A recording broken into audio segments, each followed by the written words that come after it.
Well, good afternoon. I'm calling the Subcommittee on Public Education to order, and we are joined by Senator Peake, so we have a quorum, and if we can call roll. Senator Howell, Senator Locke, Here. Senator Dunavant, Senator Peake, Here.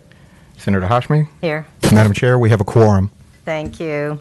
And thank you to everyone who's joining us today. As you can see from the number of folks in the hallway, there is considerable interest in the bills in the docket today. We have a very, very large docket, and we have several bills that are going to require a great deal of discussion. There's a lot of public interest on these issues that we are looking at today. And so for that reason, I'm going to ask that we restrict testimony to 10 minutes for each side. Public testimony 10 minutes for and 10 minutes again. That's not 10 minutes per speaker. We would be here till 12 o'clock tonight. It is 10 minutes total. So if you're speaking for supporting this bill, please make sure you're cognizant of your time and allow other folks who are joining us to speak as well. And so we will proceed in that way and try to ensure that everybody's viewpoints gets heard. Madam Chair. Yes, Senator Peake. Madam Chair, and from going on from this morning, I just want to reiterate that point to everyone, because we see time and time again, the first person has a written out speech, and they read their entire speech, and it will take all 5 minutes or all 10 minutes. So if you're the first one or two or three speakers, please, I know you may have something prepared, but if you would refrain from reading an entire speech that uses up all the time for everyone, that would just be, thank you, Madam Chair. Thank you, Senator, for that reminder. And now is a perfect time to practice your extemporaneous speaking skills. Get some practice in so you don't read to us, but rather convince us by your oratory extemporaneously. So thank you very much. I'm delighted to introduce two special guests who are joining us in the committee.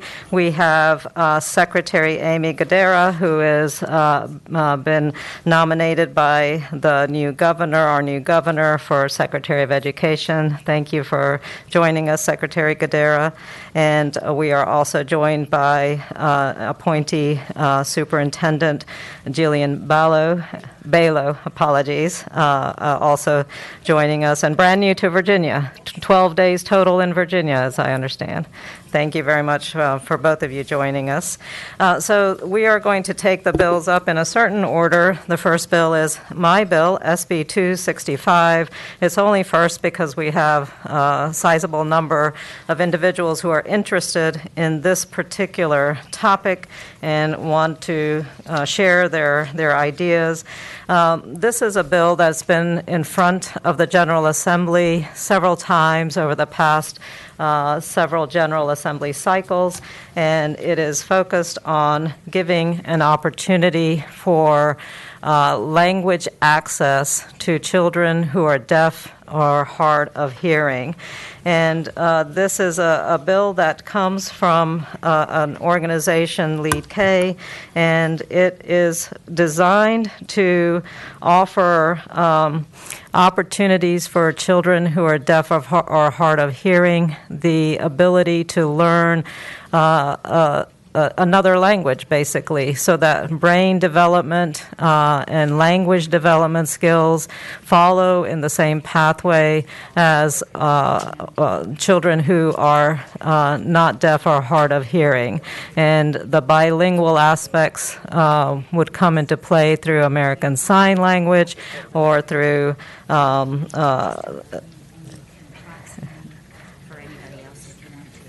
I'm sorry. So it is an opportunity to learn American Sign Language, learn English, and be bilingual and help with the brain development. As we all know, brain development begins in infancy, and language acquisition skills are quite inherently important to those skill development and brain development aspects. So I want to give time to the folks who are here to testify both for and against this bill. So we will go ahead and start listening to the testimony that's available to us. And if you are here in support of the legislation, if you don't mind standing in line, and then we'll have you come up and provide your testimony to us.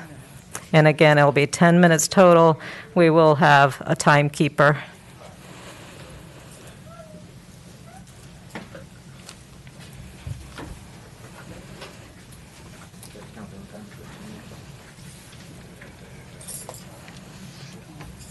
I think she might sign. He's going to interpret. Hello. Before I begin my comments, I'd like to talk about my daughter. First of all, my name is Michelle Long, and I am involved with VAD and also the Deaf Grassroots Movement. I am a mother and a grandmother of a deaf and hard of hearing. My daughter is deaf and hard of hearing, and also my grandson. His name is Noah, and he is 3 years old right now. So I ask for your support to please support this SB 265, which is the Language Equality and Acquisition Act for Deaf Children. My daughter is very visual and communicates using ASL, American Sign Language. So we see Noah express himself and communicate using this visual language every day. And he accesses the whole world through American Sign Language.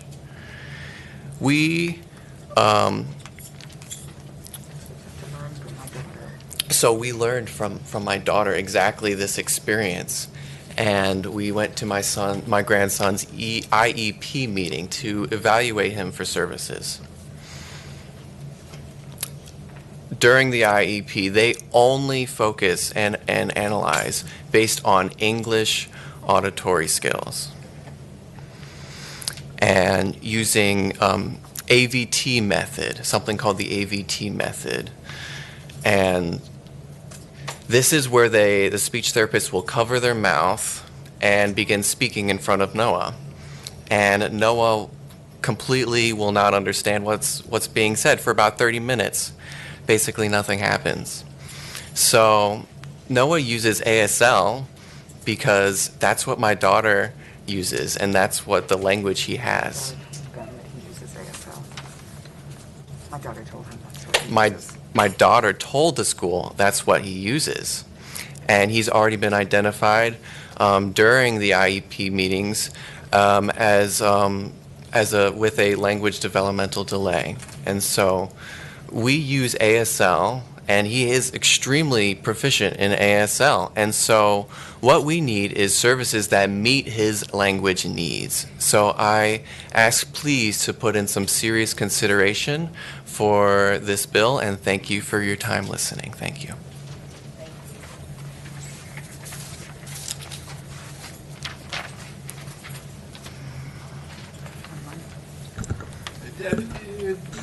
Good afternoon. I'm a member of the Virginia Association of the Deaf. Thank you for having me here. My name is Tom Dowling. I am from Fairfax, Virginia, and I am, again, a member of the Virginia Association of the Deaf and a proud parent of 2 deaf adults. I am in support of this Bill 265. I've been involved with the Virginia Disability Commission, and since 2017, the department assistant in Fredericksburg, they've recognized that there's a 52% of deaf and hard of hearing children are performing below as they're expected to do with their language acquisition. 52% of them with their language skill, and 90% of all deaf and deaf and hard of hearing children are coming from hearing parents. And if you follow this data and this process, we're trying to look for improvement with this outcome. But either Department of Services of the Health or Department of Education has been a really big disappointment. So finally, we are asking for both of those agencies to work together to try to help with the early language development and track the language development, working with the parents, working with the deaf and hard of hearing children. And we know that they would be so proud to see that if they were to arrive to kindergarten in the same development level as their peer group, and then we could really benefit from that new data. Thank you.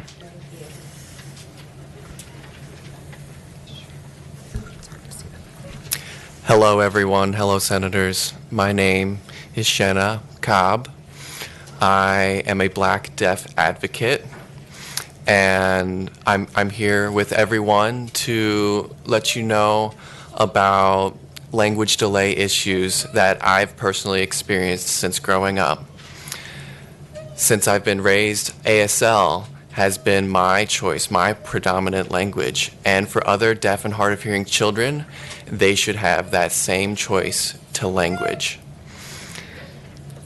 A language that fits their needs. And we should have data to document this. That's critical for deaf and hard of hearing children to have equal opportunity to language acquisition. Those deaf and hard of hearing children, we need to track the data in order to show that equal acquisition milestones are being achieved. Because those deaf and hard of hearing children, many of them have ASL as their predominant language, and we ask for equal standing with their peers. Thank you.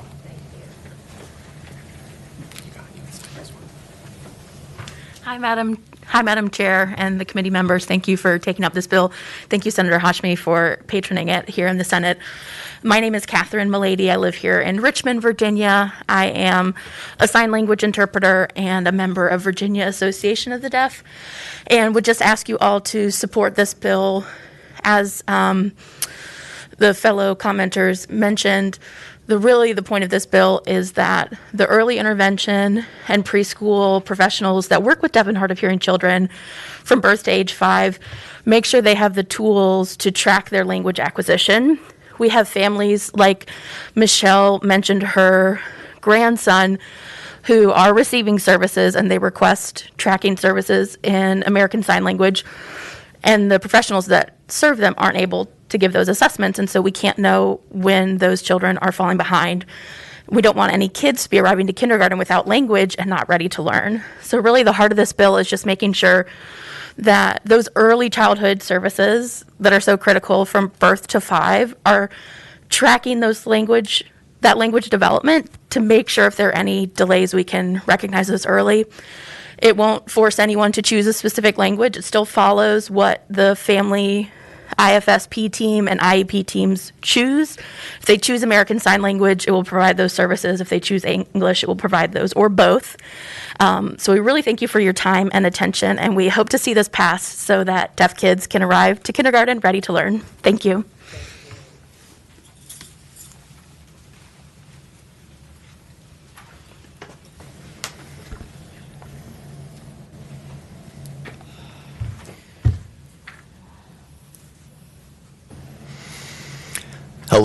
Hello, Senators.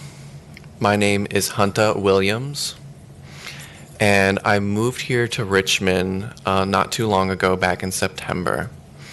And so language acquisition is something, and access to language that impacts all states across the country. And really, the heart of the issue is that there's our laws called No Child Left Behind, and essentially deaf and hard of hearing children are being exactly that, left behind. And so their access to education through ASL is completely missing at this point. And so for myself, as someone who is considered deaf and blind, there is a cultural deprivation that occurs as a result of that. So if we were able to identify those children using this bill, the structure of this bill, then we could provide services that would allow us to put them on equal footing. So there's a lot of time and consideration being put into this, and it's on the floor now. So I think the issue is important, and whether how could you be against language acquisition for these children? So we are being patient for them, and that's what I ask is your support in passing this bill. Thank you very much for your attention.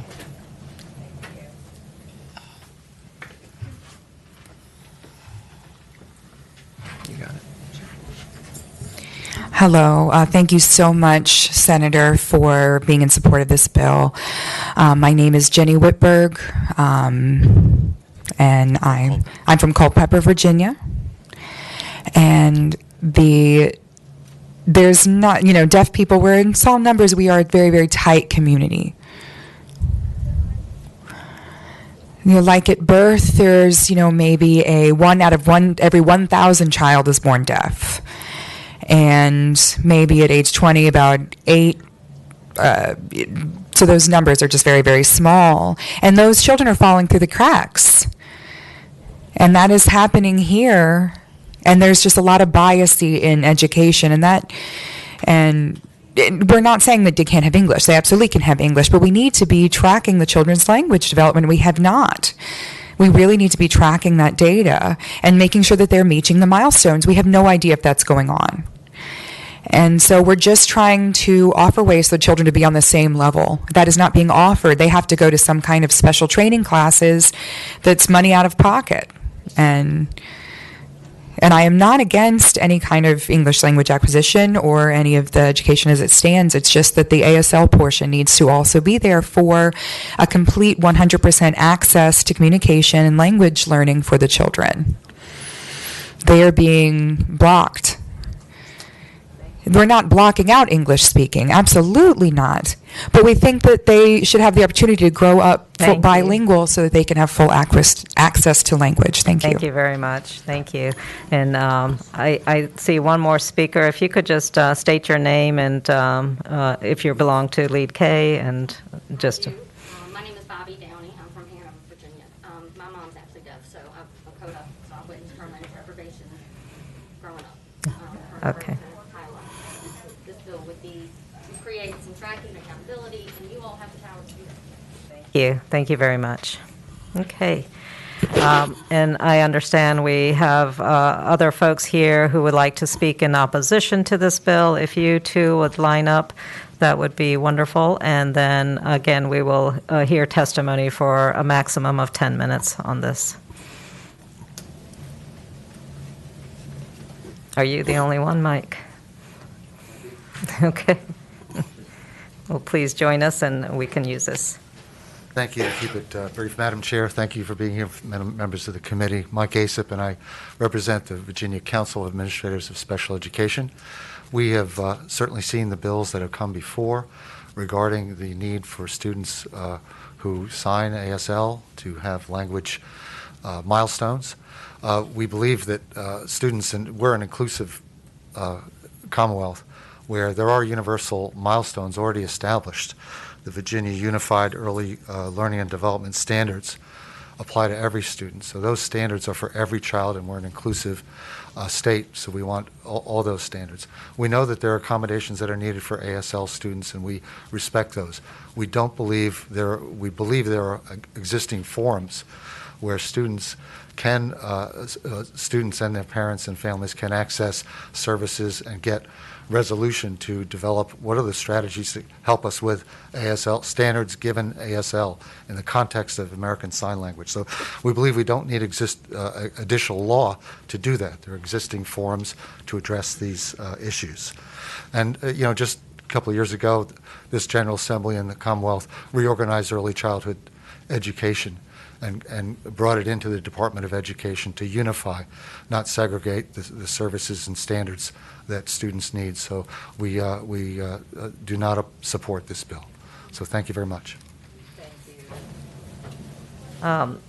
I had understood there would be other folks, so there's no one else in the hallway. Is that correct? Madam Chair, there's no one in the hallway to speak against this bill. All right. Thank you very much.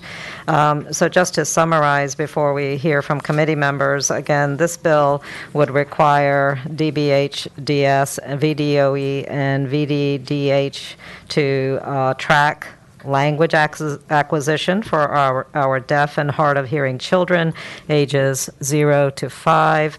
It would identify language delays early in the process so that we can actually provide the support and the resources and help our very, very young learners develop their language skills, which have a direct impact on their brain and cognitive development. And then it will also ask that our agencies produce a report on language development for our deaf children, our deaf and hard of hearing children in Virginia. Is designed to strengthen services for all children who are deaf and hard of hearing. Are there any questions from our committee members? Yes, Madam Chair. Senator. I remember in years past, we had the big fight. Was that over sign language versus no sign language? Do you recall? Senator Locke, do you?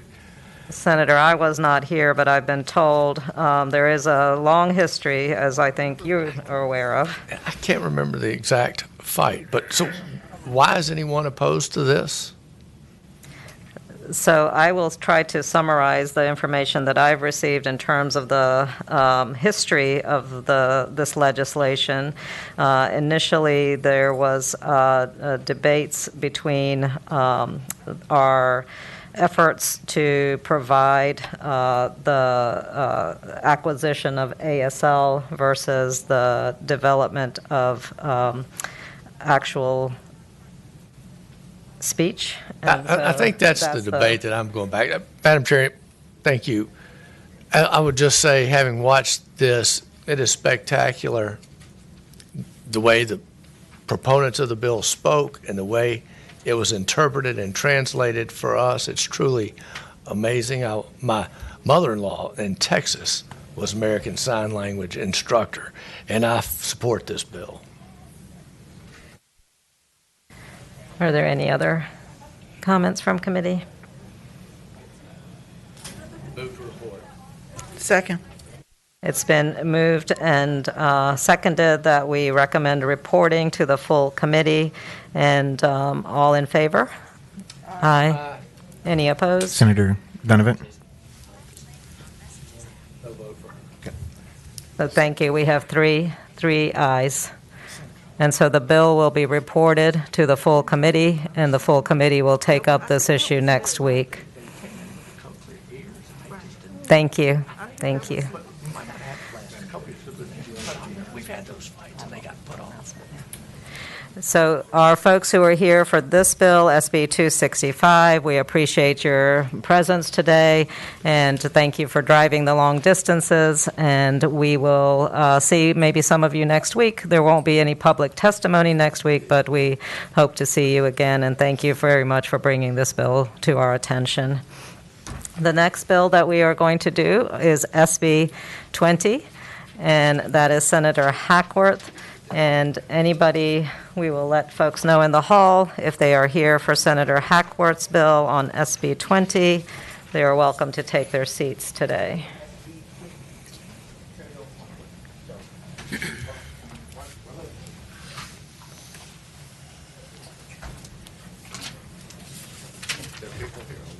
There are a lot of people.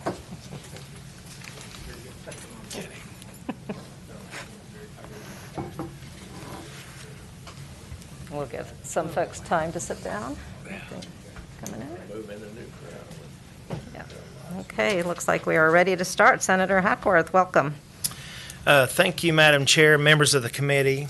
And before I start, I would like to say I echo the comments of Senator Peake. It was very amazing to see the process and the way that they communicated. My grandmother was deaf, And so it really was amazing. That's a sidebar, but I wanted to mention that.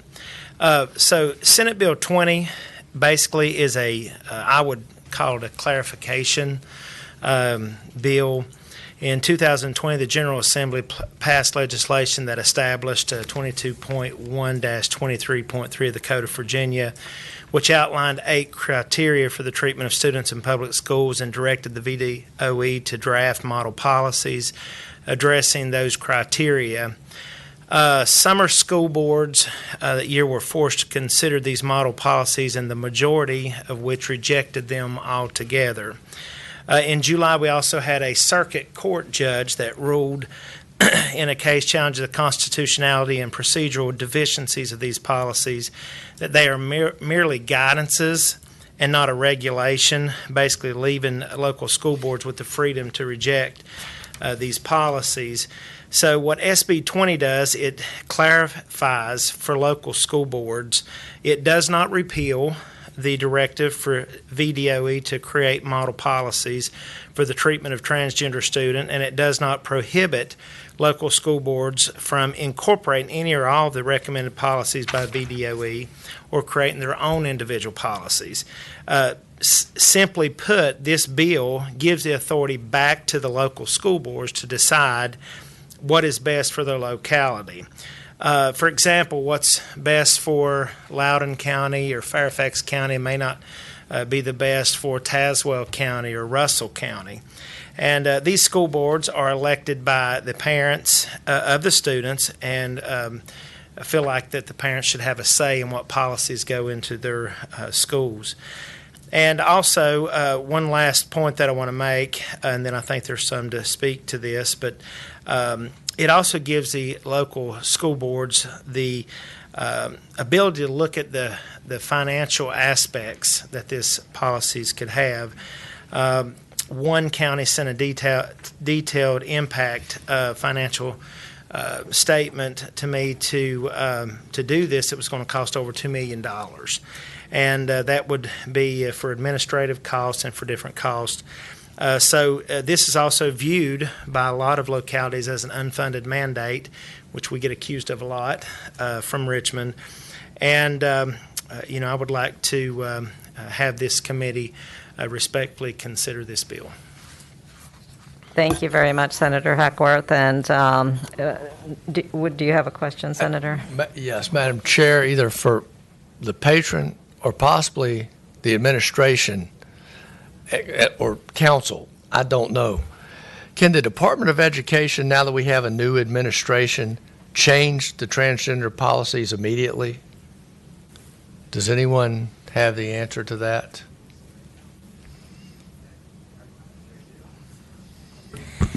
Madam Chair, Senator Peak, I'm not sure.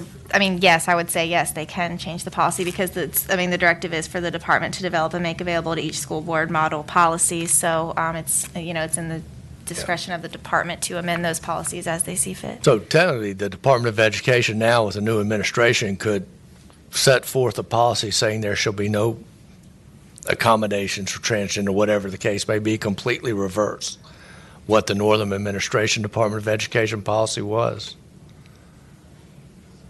Is that correct? Madam Chair, Senator Peak, well, as long as it's in compliance with the language in the bill, because, it's still, I guess it's arguable. It's when it says maintenance of a safe and supportive learning environment free from discrimination and harassment for all students. All that language is still in the bill. That's a directive to the department. I'm not sure how it could be construed in different ways. Those are questions for the court. Is that from a bill that was passed last session?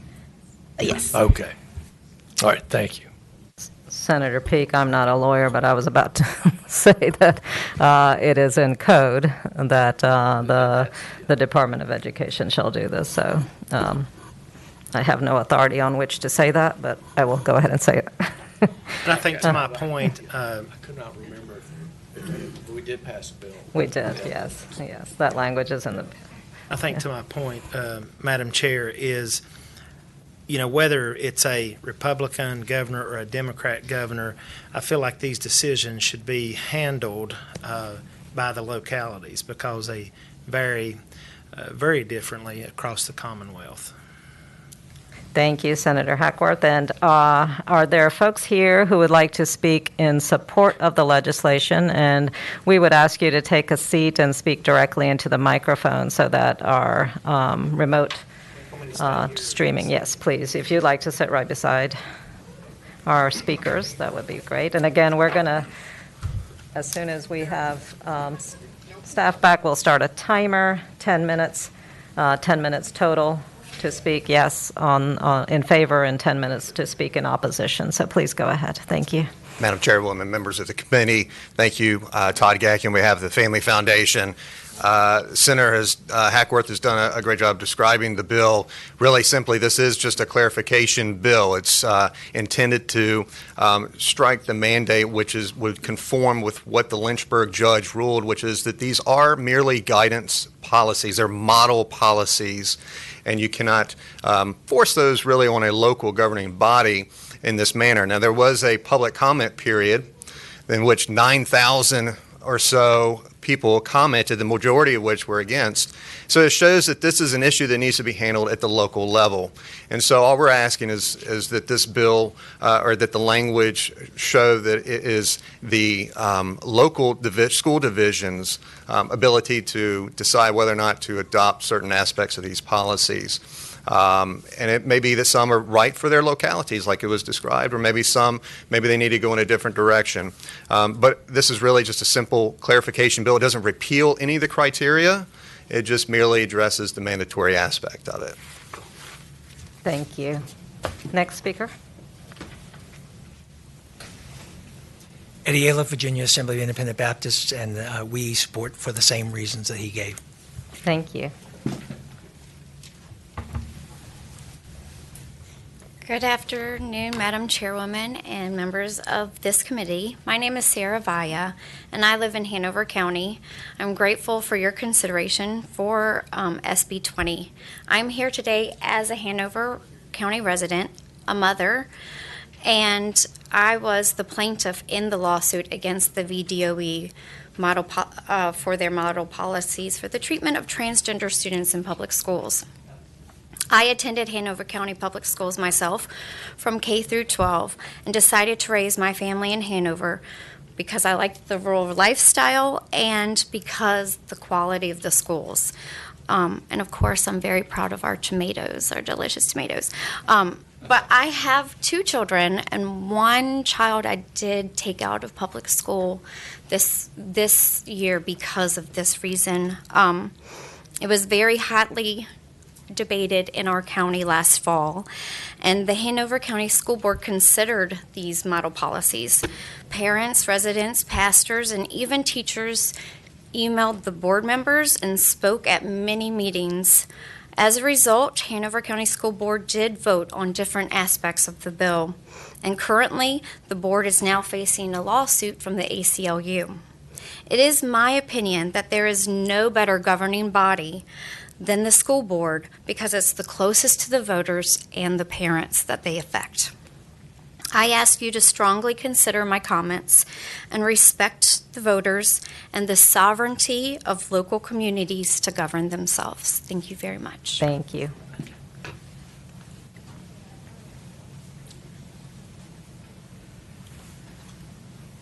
Good afternoon. Good afternoon, Madam Chair. My name is Tom Torcio, and I'm Associate Director with the Virginia Catholic Conference. And I am also here in support of Senator Hackworth's SB 20 on behalf of the Virginia Conference.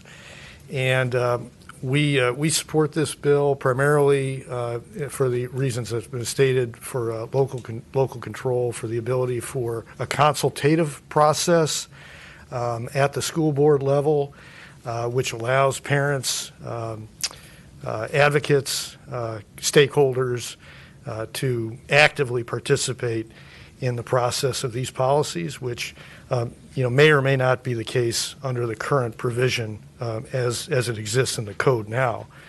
And then, in addition to that, we have seen in practice how this can play out as an unfunded mandate. For example, in Stafford County, the Stafford School Board considered this policy before this statute was enacted last, I think it was last year, if I'm not mistaken.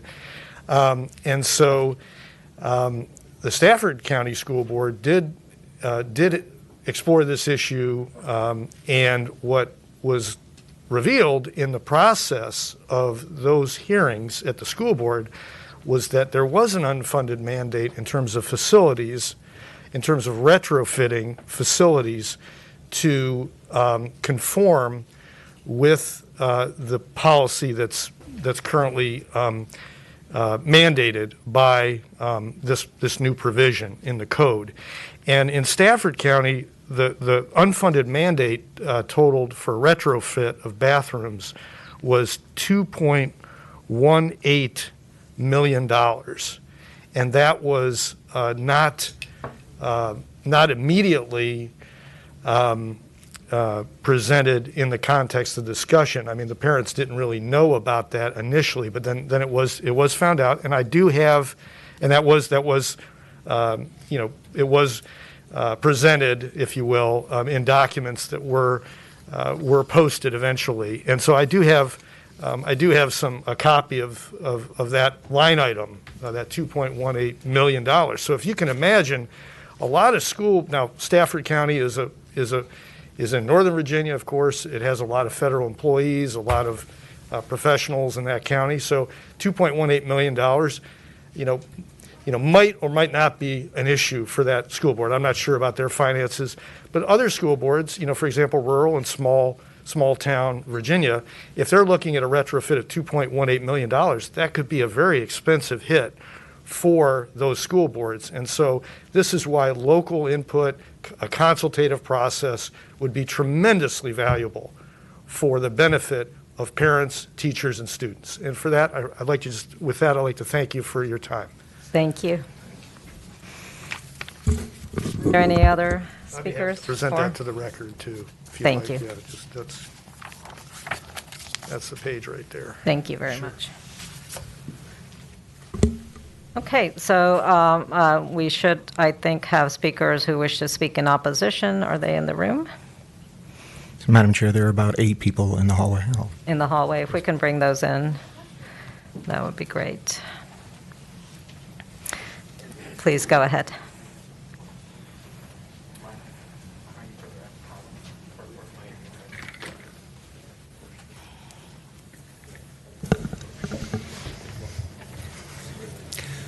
Hello, Senators.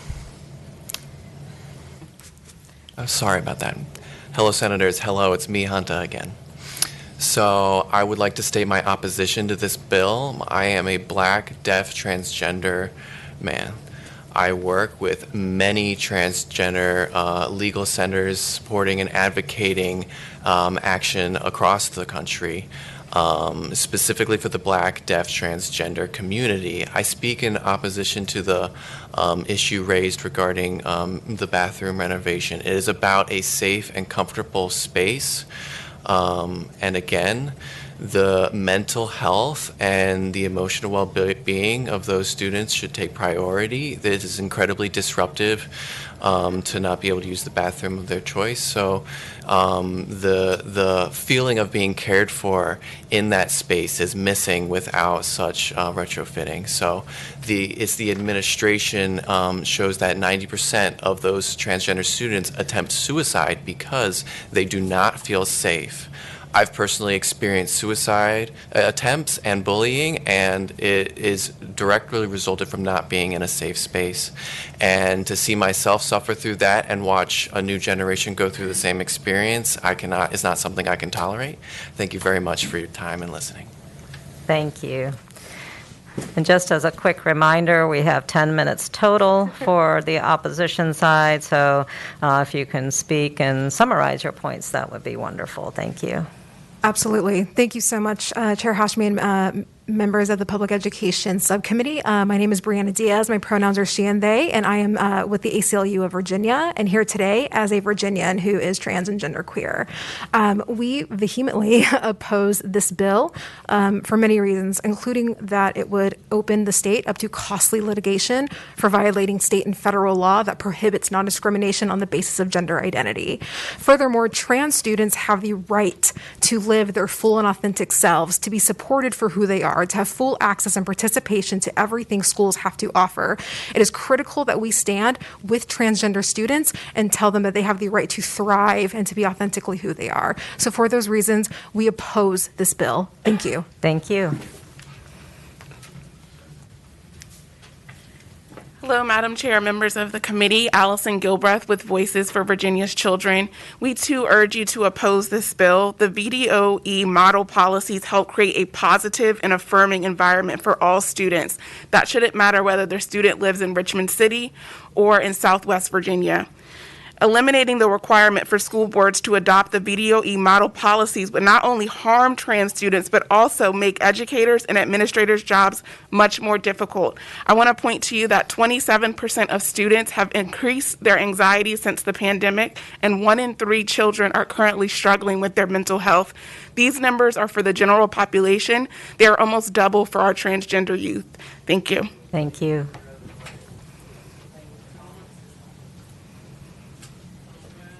Good afternoon, Chair and members of the subcommittee. My name is Ryan Slevin. My pronouns are she, her.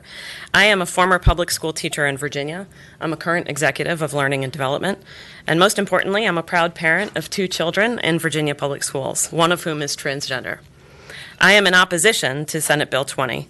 We know that transgender and non-binary students who are subjected to harsh and unsupportive school environments are more likely to experience mental health struggles, including anxiety, depression, and suicidality.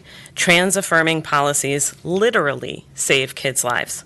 I've watched my transgender 12-year-old Phoenix navigate the dangerous climate of unsupporting or uneducated peers, teachers, and administrators. The VDOE model policies are designed to protect my child and to send a clear message to Phoenix that they deserve a safe place to learn and grow. And isn't that what we want for our kids? For all children? A safe place to learn and grow? That is why today I'm asking you to oppose Senate Bill 20. Thank you. Thank you.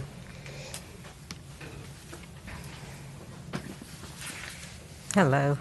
Senator Hashmi, good to see you. Good to Members see of you. the subcommittee.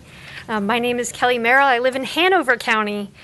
And my son is a transgender middle schooler in Hanover where they have not yet adopted a full transgender policy. I am a transgender student of Hanover and I oppose this bill. And I oppose this bill too. My son is a rule follower, and currently there are no rules in our county that indicate how he should use the restroom. Consequently, he avoids using the restroom at all. He reports that he's only been 3 times this academic year. This experience impacts both his physical and mental health, as you can imagine. Rejecting SB 20 will mean that my school district will be compelled to continue to work towards an inclusive school climate for my child. Thank you. Thank you. Thank you, Trey. Good afternoon, Madam Chair and members of the subcommittee. My name is Sarah Huber, and I oppose Senate Bill 20. I have a 7-year-old transgender son. Our son is the first child in our elementary school who identifies as transgender. His teacher, the administration, and our family are so grateful that the school division has been required by law to adopt the VDOE model practices for transgendered students. We have at our fingertips evidence-based, scientifically supported guidelines for how to proceed in the classroom. Because of this, my son was welcomed into the school in a way that has been affirming to him and us. The VDOE model practices have been a lifeline for his teachers, for the administrators, but also us. By removing the requirement of schools to adopt these practices, you are not solving a problem, but rather creating one. You will be leaving all of us without a crucial resource to support our kids in the classroom, and you will be creating an unjust and unsafe environment for Virginia children. Thank you. Thank you. How are we doing for time? We have 4 minutes total left, so if you will be conscious of I think we have about 4 speakers behind you. Thank you. Thanks for the opportunity to speak today. My name is Shannon McKay. I live in Henrico, Virginia. I'm a former educator. I'm a parent of a trans child, and I lead an organization called He, She, Z, and We, which is a nonprofit organization that supports and advocates for families that have transgender children in Virginia. I ask you to oppose SB 20. The VDOE model policies provide clear guidelines which help create a positive and affirming learning environment for all students. Our trans kids are just children that deserve the same right to a supportive and safe school as their peers. Without the policies in place, there's too much inconsistency, and it shouldn't matter where you live in Virginia. Our children need to be included and treated with dignity and respect in every school in every town. Thank you. Thank you.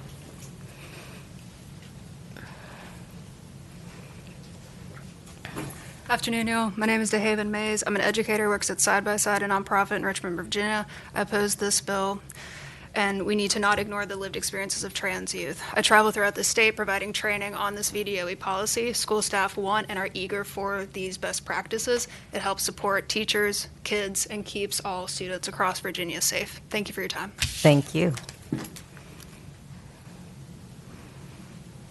Good afternoon. Good afternoon. Chairwoman Hashmi, members of the committee, Senator Hackworth. My name is V. Lamnick, and I'm the Executive Director of Equality Virginia, and we strongly oppose Senate Bill 20.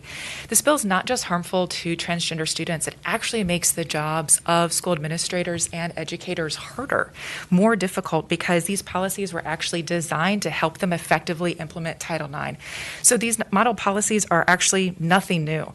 Every school is supposed to create a learning environment that's free from discrimination, and this guidance actually helps to provide that. This guidance must continue to be adopted by school boards across the Commonwealth so that students, no matter where they are, whether they're in Botetourt or Winchester, can access the same level of education and graduate on time with their peers. Thank you. Thank you. Hello again, Madam Chair and Committee. I'm Catherine Milady from Richmond, Virginia, and I oppose this bill. As an aunt who has young school-aged children in Virginia, I want to make sure that school environments affirm and protect all children. Thank you for your consideration. Thank you. Madam Chair, members of the committee, Ty Bates, I'm American Federation of Teachers of Virginia. We are standing solidarity with everybody who's opposing this bill today. Thank you. Thank you. Committee members, are there any questions for the patron? No questions? I'll just say a couple of words. The bill that was passed, we had this considerable debate, and I think we achieved a good position in this VDOE policy that was put into place in the original language. I think we've seen, we've heard some folks say that small communities who don't want to adopt this policy shouldn't have to do it, but transgender students, LGBT students, live in small communities as well. We've seen it with our speaker. We've got a young trans student here with us from Hanover. And so it really is a policy that's designed to affirm the federal guidelines and our state guidelines to prevent discrimination and to create a safe and hospitable learning environment for every child. And I think we put a lot of thought, a lot of work, a lot of different advocates into crafting the policy, into getting it supported, and finally getting it passed as we did last year. And I think we need a lot of time to see it roll out effectively, to have the schools work to make sure they are supporting children. I'll just share personally that every time I work on transgender student issues, I think about Trey Merrill, who spoke to us. Trey is the son of a dear friend of mine, and it's for his sake and for the sake of so many transgender students across Virginia that I am adamant that we give our trans students and all of our students the kind of support, the kind of nurturing, the kind of resources that they truly deserve. So for this reason, I am going to be voting against this legislation, against this proposal. Is there a motion? Move to report. Second. It's been moved and seconded that we recommend reporting to the full committee. All in favor? Aye. Any opposed? The motion carries, and we will bring it to full committee. So thank you, Senator Hackworth. So our next bill is SB... 3-0. To report. I'm sorry. 3-0. It's 3-0 To report. No, I apologize. I move that we reconsider the. I thought you came around. We will. I second it. Let us reconsider, and thank you, Senator Peake, for pointing that out. I was voting in support of the past legislation that we passed last year. So it has been moved and. I move to report Senator Hackworth's bill, Senate Bill 20. Do we have a substitute motion? I move that we pass by indefinitely. We have, and I second, we have a substitute motion that we pass by indefinitely this bill, which means that is how it will be reported in full committee next week. All in favor? First time. All in favor? Aye. Aye. Any opposed? Okay, 2 ayes and 1 no on the substitute motion. And Senator Peake, I thought we had brought you to the right side of the force. Thank you, Madam Chair. Moved on over. Thank you, Senator Hackworth. Thank you. Okay, Senator Kiggins, then 766, and again, similarly.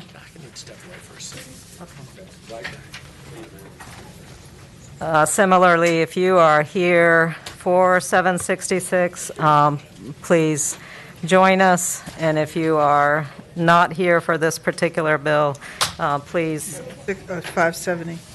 We're going to do 766 first. Madam Chair, members of the committee. This is Senate Bill 766. This is a bill that was brought to me by a constituent. By request of her. She is a mother to college-level swimmers who have been involved in Olympic trials with swimming. So this is a bill that ensures that we protect girls' sports. So it's I consider it to be a pro-woman sports bill. As a person who was an athlete in high school, as a runner, and who is a mother to students who are on track and cross country, and as a coach for elementary and middle school track teams.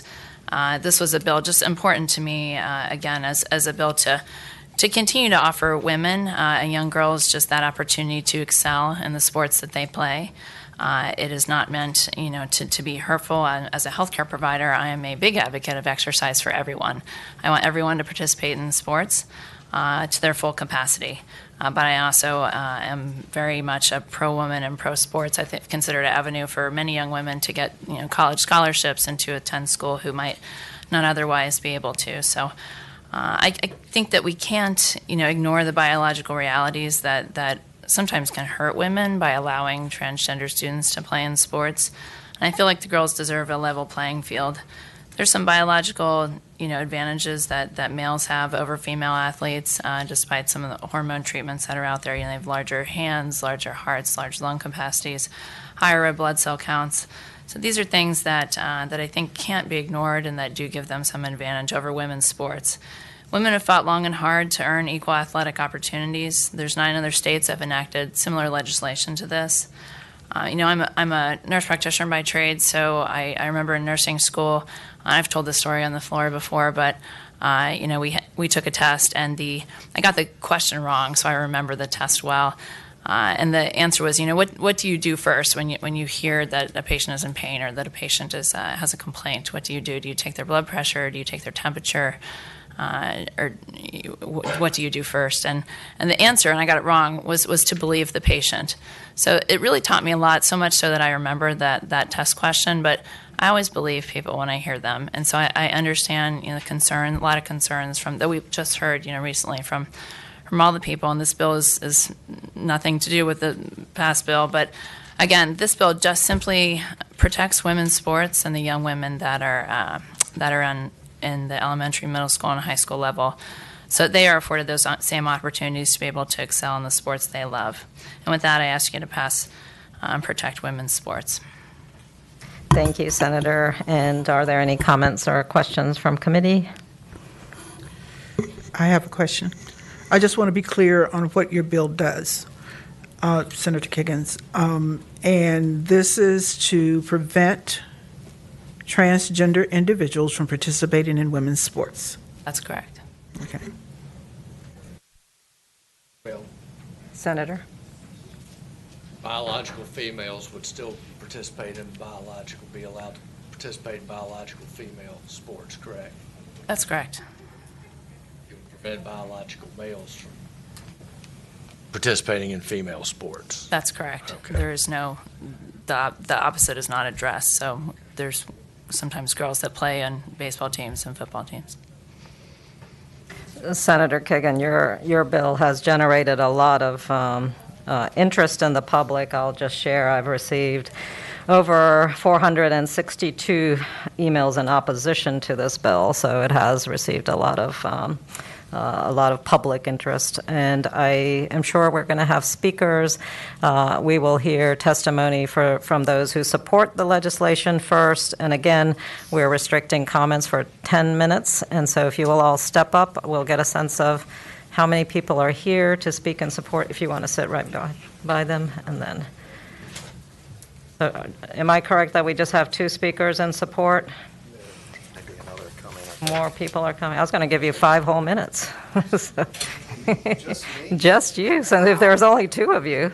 But if there are more speakers, then please remember there are folks behind you and limit your comments accordingly. We will start. Chairwoman, thank you. Todd Gackey with the Family Foundation. I want to read a couple of quotes, and I'll be quick with my time. I would have won my first ever high school track meet if it weren't for this male-bodied athlete. It was very disappointing, said Margaret from Hawaii. She finished second. It didn't feel it was fair for this athlete to be playing and taking away a position from girls who could have started, which to me was so wrong on so many levels. Another female athlete from Hawaii. And then this one, we know who's going to win the race before it ever begins. It just seems like all our hard work is going down the drain, said Alana Smith from Connecticut. And that's heartbreaking that these young girls work. Track. She is part of a litigation ongoing represented by Alliance Defending Freedom, challenging Connecticut's policies, which mirror similar to Virginia's high school league's policies. But it's heartbreaking to hear that because they go through a lot of training, getting up at incredible hours in the morning to practice. And this is strictly about fairness and safety. Science shows us that comparably fit males consistently achieve performances 10% or 50% better than comparably fit trained females, depending on the sport. Even Olympic champions, Tori Bowie's 100 meters lifetime best of 10.78, that's pretty incredible, was beaten 15,000 times by men. Men, including CC Tefler, who identifies as a female, dominated the NCAA Division II women's 400-meter hurdles and actually increased after going through testosterone reductions. So this is showing that there's a real physiological advantage that males have. And we're just asking for some fairness in female sports. Currently, the Virginia High School League's forms and policies allow for males to play in female sports, provided they show certain documentation and forms that they've undergone medical treatment, which goes to show even if you go through this medical treatment, you can still have a physiological advantage over females. And for safety as well. We want to make sure that these larger boys can't cause harm. Yes, you can always get hurt in sports and athletics. We all know that. But we don't want to increase the risk of that by allowing biological males to play with females. Madam Chair? Yes, I have a Senator. question. I don't know if it's for you, for the witness or possibly the patron or anyone who's here, are schools, Division I schools, giving scholarships to men who identify as women who play women's sports in high school? Do you know if they're getting scholarships to play at the Division I level or Division I AA? To my knowledge, that they have the ability to be able to do that. Whether or not it's happening, I can certainly look into that. But yeah, I don't know. I don't know if anyone. But it's high more than school that. It's also taking away championships and achievements and records that they're so desirous of. All state recommendation, state championships. Yes. Individual team. All right. Yes. Thank you. Thank you. All right. Thank you. Our next speaker. Eddie Aliff, Virginia Assembly Independent Baptist. I have a biology degree from the University of Richmond, and I've still not seen any scientific evidence of saying there is a difference between male and female insofar as the chromosomes and the genetics and the other qualities that go. And therefore, we support this bill because male sports should be male sports, female sports should be female sports, unless they're combined. And so I would strongly support this bill. Thank you.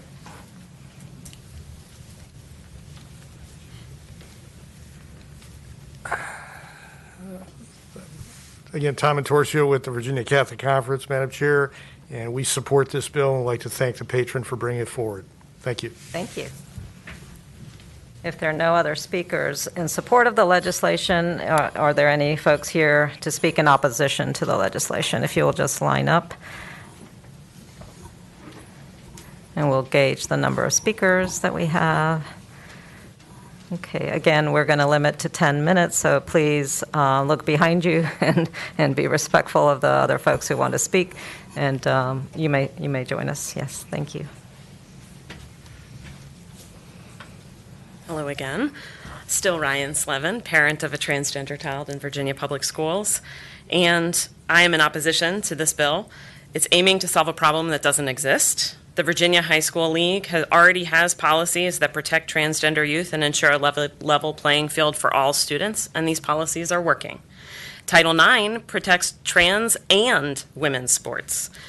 There is no conflict between transgender students and women's sports. Virginia can ensure that its laws prohibit both discrimination and ensure fairness.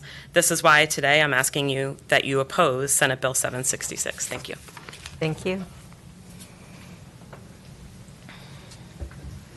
Good afternoon, Madam Chair, members of the subcommittee. My name is Sarah Huber. I have a transgendered son, and I oppose Senate Bill 766. Athletics promote team building, leadership, self-confidence, and discipline. We have recently begun navigating the world of gendered sports, and my son has been playing on boys' teams. He has been welcomed on these teams. He belongs there, just as transgendered girls belong on girls' teams. Senate Bill 766, should it pass, will affect the future of transgendered children in competitive sports, and my son's future may one day be cut short in sports. Again, this bill does not solve any problems and may ultimately create them. As you've heard, the Virginia High School League has policies in place to protect transgender youth, and Title IX also protects transgendered students and women's sports. Thank you. Thank you.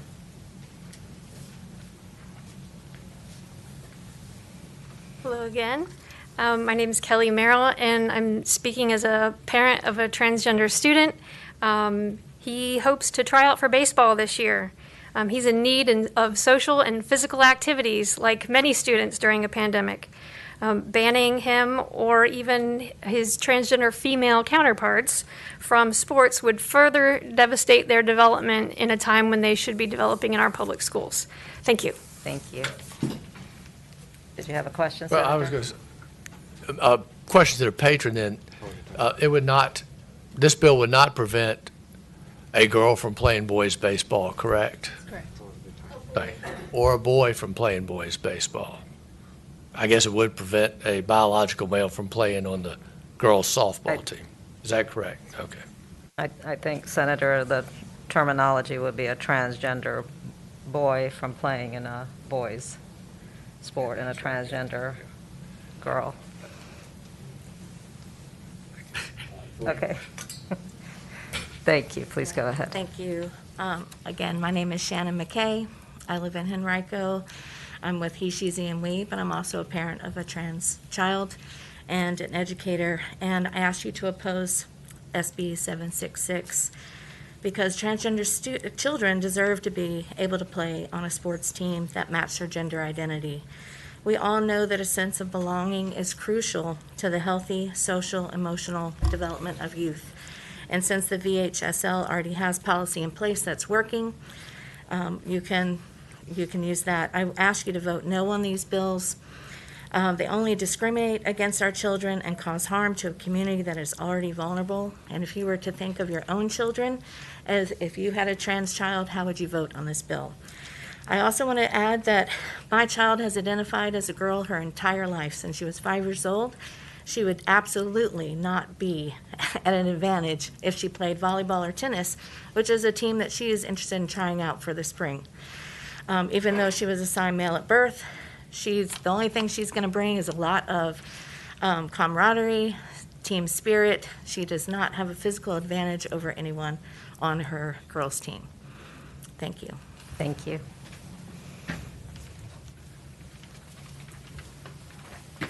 Good afternoon again, Madam Chair, members of the committee. My name is V. Lamneck, as I mentioned, and I'm the Executive Director of Equality of Virginia, and we oppose this bill for all of the reasons that have been mentioned. But I also wanted to speak to the point about protecting girls' sports. The fact that the VHSL policy has existed for over 5 years proves that we can celebrate girls' sports and also protect transgender students in the same breath. Allowing trans athletes to play sports does not undermine girls' sports at all. If we want to support girls' sports, I think that we should be providing more funding and more opportunities to play and create stronger laws that protect female athletes from harassment and abuse. Kids learn a lot of really important lessons when they are participating in sports: leadership, confidence, and self-discipline, what it means to be part of a team, and every child should have that opportunity. Strongly encourage you to vote no on this bill. Thank you. Thank you.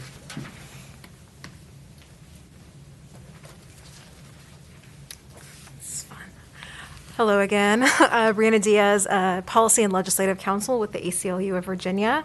And we oppose this bill for all the reasons that have already been stated. And I want to reiterate that this bill aims to strip trans athletes of their identity and dignity by banning them from participating in athletic teams that match their gender identity without any basis in science. It also would, again, open up our school districts to costly litigation for violating state and federal law, particularly Title IX. So it is for these reasons that we ask you all to please oppose SB 766. Thank you. Thank you.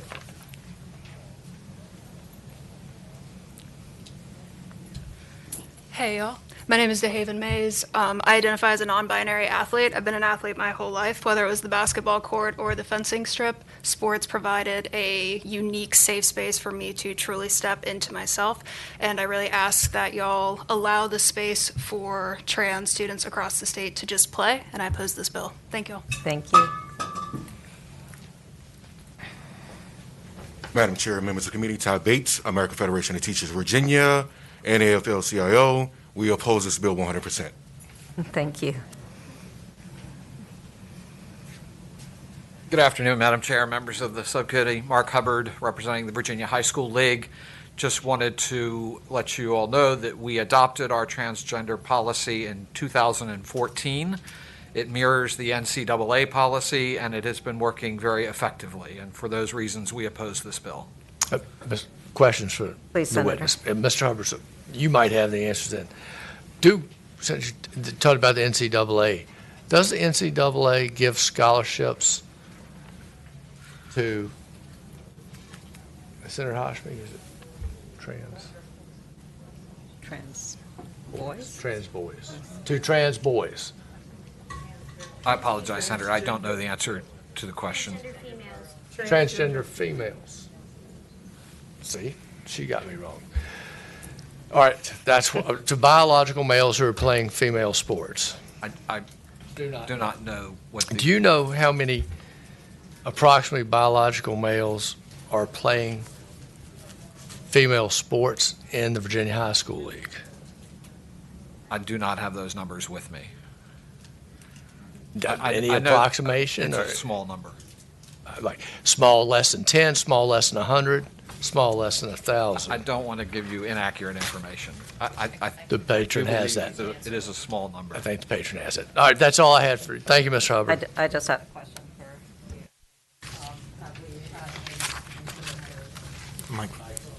I'm sorry. Have we had any incidences that would necessitate any kind of legislation on this issue? We have not. Thank you.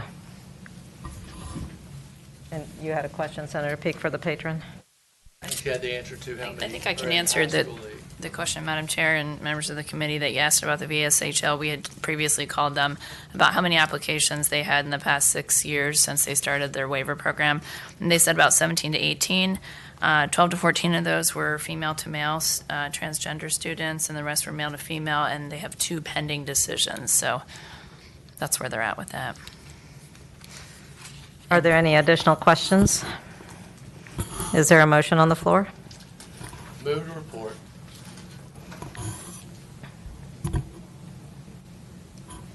I hear no second. Move that the bill be passed by indefinitely. That's the recommendation, to go before the full committee. Second that. There's a substitute motion that the bill be recommended for pass by indefinitely to the full committee. That is the motion on the floor. All in favor? Aye. Any opposed? No. Thank you. So it would be 2-1, pass by indefinitely as the recommendation, and that's what will be heard next week in full committee as the committee's recommendation. I might get y'all over this time. You couldn't trick us a second time. So our next bill is, again, Senator Kiggins, and this is SB 570. So, again, if we have folks waiting to speak to this legislation, we would love to have them come in. And Senator Kiggins, please go ahead. Thank you, Madam Chair, members of the committee. This is Senate Bill 570. This bill is an administration bill that I was asked to carry that prohibits inherently divisive concepts. And I just want to speak a little bit about, when we as legislators are asked to carry an administration bill. I've never been asked before, so it's a decision, that we make. We can say no. I said yes to carry this bill because I heard the voices of parents that spoke in November. I was one of those parents as well, and I think we heard a lot of parent voices. We saw how much parents really cared about what was going on in schools. We saw that parents' voices mattered. So that really motivated me and prompted me, to say yes to carry a bill that in my opinion at least is the intent behind the bill is to hope to unify and to do what's best for our kids. I just wanted to say, we heard Governor Youngkin speak many times about teaching our kids how to think and not what to think, and I think that was a theme that he said over and over, and we heard that so much, and so much so that that message alone really drove him to victory, or at least part of that message was a big part of it. So I believe in that message. I think that's an important part of what the purpose of schools is. I also just want to point out that this bill is not about critical race theory, in my opinion. It's not mentioned in the bill. Those words are not in it. I know we've heard Senator Locke talk on many occasions about critical race theory being a college-level course that she teaches, and I think there's a lot of misinformation that's spread about that talking point. That's all I'll say about that. This bill, specifically in the language, it prohibits inherently divisive concepts in the classroom, which violates the Civil Rights Act of 1964. It ensures that one race, sex, or faith is not taught to be inherently superior to another race, sex, or faith. So really, very level playing field. I'm hopeful that this legislation will help to just promote the intent behind it, which I feel like is a unifying intent. I want to speak briefly just to my experience, and again, why I chose and thought it was okay to carry this legislation. And that's from the place I come from, which is the military. And in the military, we neglect we really don't mind what you look like, what your religion is, what your political affiliation is, what your gender is. I came from as a helicopter pilot profession where there really wasn't any women, and I didn't really care. I just showed up and did my job. But we show up, we wear the same uniform, we're on the same team, and we do the same mission. And I loved that. And I just thought that, I think back to my 10 years when I was active duty, and I think how we performed and how we acted under a lot of stress and under a lot of just crises. And we were together, and it just didn't matter, And so I want my kids to have that too. And I have the luxury of having a son now who's a midshipman at the Naval Academy, and he went on his first summer cruise last summer. And one of the things he told me without me asking was, "Mom, we pulled into port, and it was awesome. When we got to port, we had lines that had to be crossed, and supplies had to come on and off, and there was a lot of things we needed to do to get the ship, docked." And so we worked together. It didn't matter if you were the junior enlisted guy or the senior officer guy or what your job was or what uniform we were wearing. We all got out there and did our part, and we docked the ship. And I just was so happy to hear that big takeaway that I learned from being in the military was being passed, to my kids. So I want that for all children in Virginia, for all children in our country. I just feel like, I don't want them to think that one person is better than the other. I want them to be on the same team that I think we're all on, which is what we want, what's best for America. So I'll say this, and I know we have some representatives. We have Superintendent Jillian Balow here to speak from the administration as well. But I ask that you support this bill, and on behalf of all parents in Virginia, that we pass Senate Bill 570. Thank you. Thank you. Are there any questions or comments from the committee? I have a question. Senator. Could you give me an example of inherently divisive concept? I'll name one that I saw the other day that I thought about, and it was an article about it was a privileged bingo type of exercise, and the reason I remember it was because they had military children listed in the privileged category, and I think there's a lot of debate about that. Military children are asked to do things that we asked of no other children, between losing up to the risk of losing parents and having their parents being gone for months at a time. Military children should be treated like all other children. That was one example that I remember recently in the news. Madam Chair. Please, Senator. I'm sorry. Senator Locke was. Oh, I have a lot more to say. Okay, sorry. But you can go ahead. I was just going to ask a follow-up on that question. I'm sorry. Where was that? Where was privileged bingo being played? Where one of the schools, I couldn't tell you exactly which one. It was just. It was a high school here in Virginia. Was that correct? You're not sure? I am not sure. Yeah, okay. Senator Locke. I mean, there's a lot about this that just rubs me the wrong way. I mean, it just does. Primarily because all of a sudden we have a problem with instruction in our schools. When all throughout my high school career, I was taught that I was inherently inferior. And now all of a sudden we have a problem, with divisive concepts. And the delivery of that kind of instruction. I was just fortunate to have teachers who taught me that I was not. And that, there's just something that just rubs me the wrong way about this. And about this whole idea of creating a curriculum and instruction of inherently divisive concepts being prohibited when I don't even know how that is being defined. It's being defined as in violation of Title IV and Title VII of the Civil Rights Act of 1964. But and individuals being discriminated against and adverse treatment when folks who look like me have had adverse treatment all of our lives. And somehow nobody had a problem with that, until now. That wasn't a question, Madam Chair. Thank you, Madam. Thank you, Senator. I have a lot of thoughts as well, but I will reserve my comments. And I'd love to hear anyone who is in support of this legislation to please step forward. Again, we're going to restrict comments to 10 minutes total for support and 10 minutes total in opposition.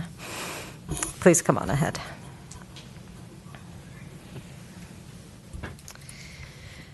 Thank you, Madam Chairwoman. I'm Superintendent Jillian Balo of the Commonwealth of Virginia, the newest state superintendent. It's a pleasure to be here today. This bill is part of Governor Youngkin's Day One game plan. Senator Kiggins did a wonderful job of laying it out and representing it in terms of Governor Youngkin's Day One game plan. It prohibits the teaching of inherently divisive concepts from curriculums by requiring each public school principal to ensure that instruction of divisive concepts are not incorporated into existing curricula or delivered in public school with collaboration with any individual or entity.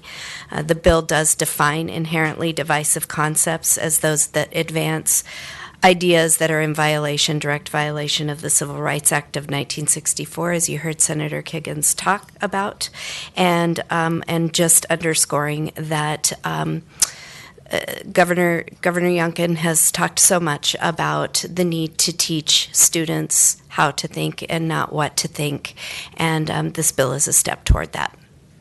Thank you, Madam Chairwoman. Thank you. Are there any other speakers in support of the legislation? Are there any speakers in opposition to the legislation? Your support. I'm sorry. Thank you. Okay.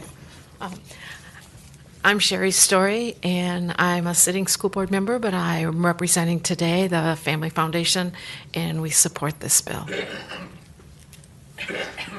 Thank you. Any others in support? Let's hear from anyone who is in opposition.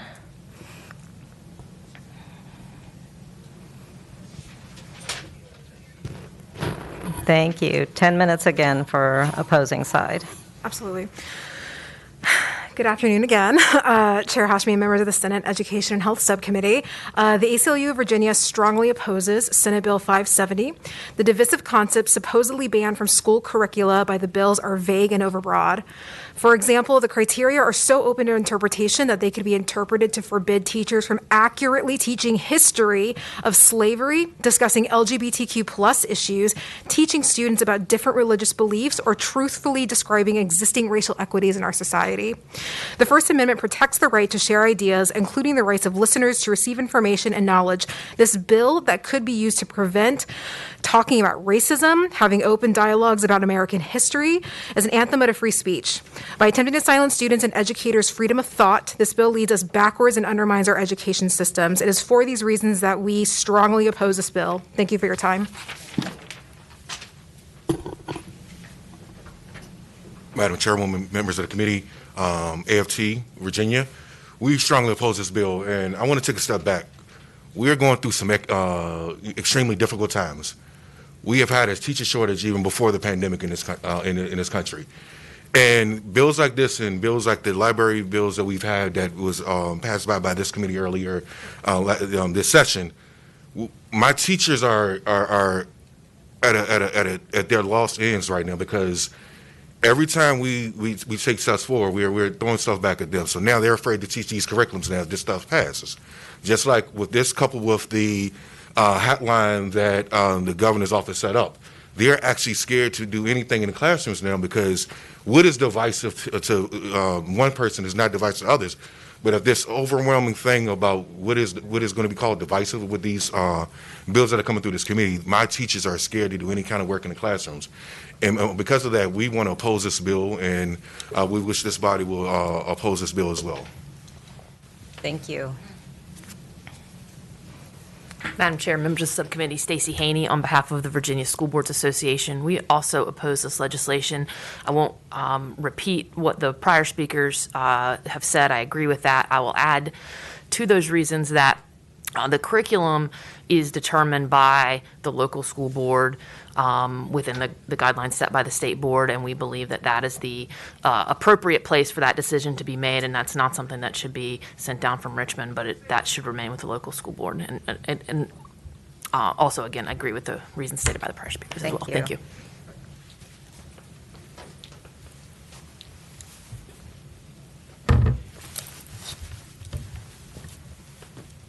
Madam Chair, Tom Smith with Superintendent's Association. Very simply, we are opposed for the reasons associated with the school board and the implementation of this type of law. Thank you. Thank you.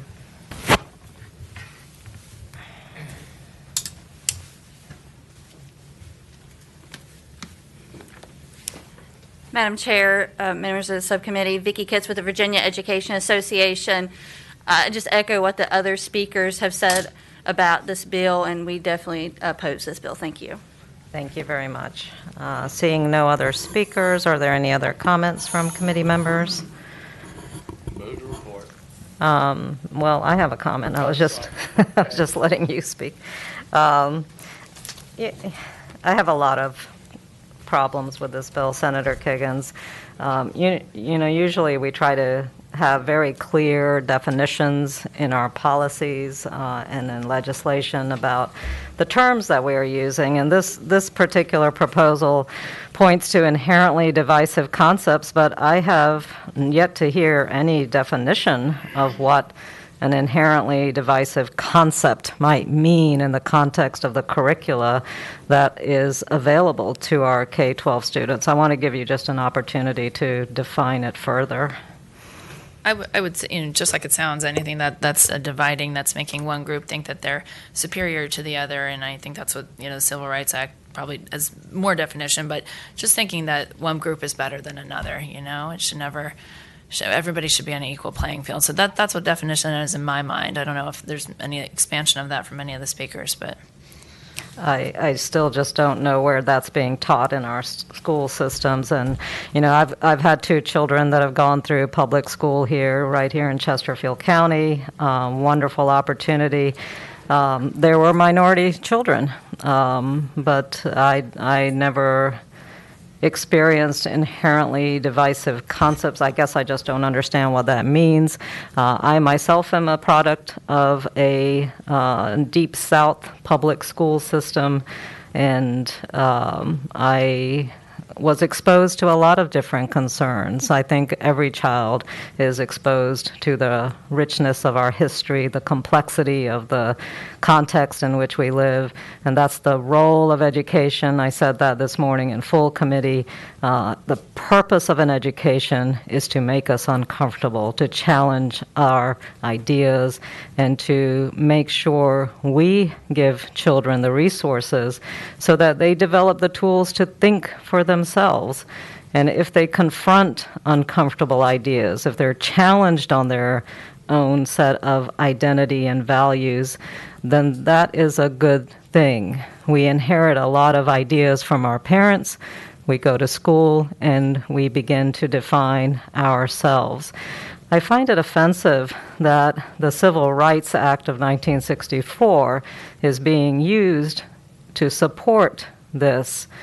When the Civil Rights Act of 1964 was necessitated by the fact that so many members of our community, societies, were inherently discriminated against, had no real opportunities for access to education, economic opportunities, voting opportunities, full participation. And to use the Civil Rights Act in this manner, as this bill is trying to do, is especially disconcerting for me. Senator. Senator Kiggins, on lines 25 through 27, the bill states that each public elementary or secondary school principal shall ensure that no curriculum utilized or instruction delivered in the school includes inherently divisive concepts, regardless of whether such curriculum or instruction is provided by a school board employee or any other individual or entity. Is that to say that that principle is to not adhere to what is being told to him or her by their superintendent or school board? I don't think so. I interpret that as keeping everybody on the same sheet of music.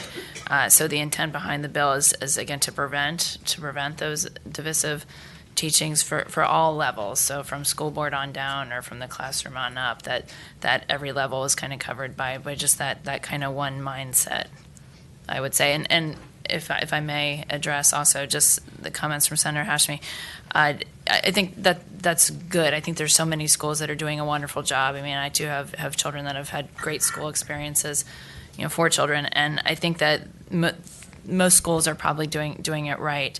So this bill and the intent of this bill is just get everybody else on board. Keep everybody just so that we're all doing it right, or doing it so that we're not dividing, so that we're being more unifying. The making of the uncomfortable piece, I don't know. We might have to agree to disagree. I think there's different ways to teach that we're more alike than we are different. I don't feel like that's a necessary step, but there's different ways to do it. The Civil Rights Act, I think, is put in there just because I think it helps to define, what this bill considers to be different. It bases on no race, sex, or faith is inherently better than the other. So I think that's why it's brought into the bill. And I'm sorry, do you have another question? No, I was just going to wrap up. But You wrap up, and then I was going to make a comment before we vote on your bill. Okay. Senator Peake, go ahead.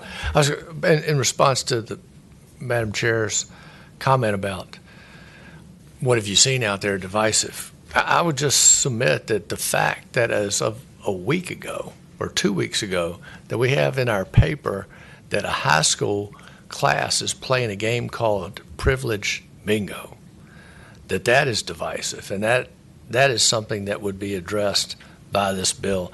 And I mean, think for a second if one of our schools was playing a game called Superior Bingo and going over those issues and putting groups or races or religions or ethnicities against one another. That is the type of thing that this bill would address. Thank you, Senator Peake. Are there any other comments from committee members? If not, is there a motion? Move to report.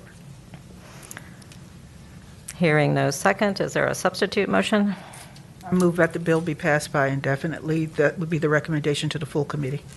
I second that. That is the recommendation that it be passed by indefinitely. All in favor? Aye. Any opposed? No. It's 2-1. There you go. Thank you, Senator Kiggins. Thank you.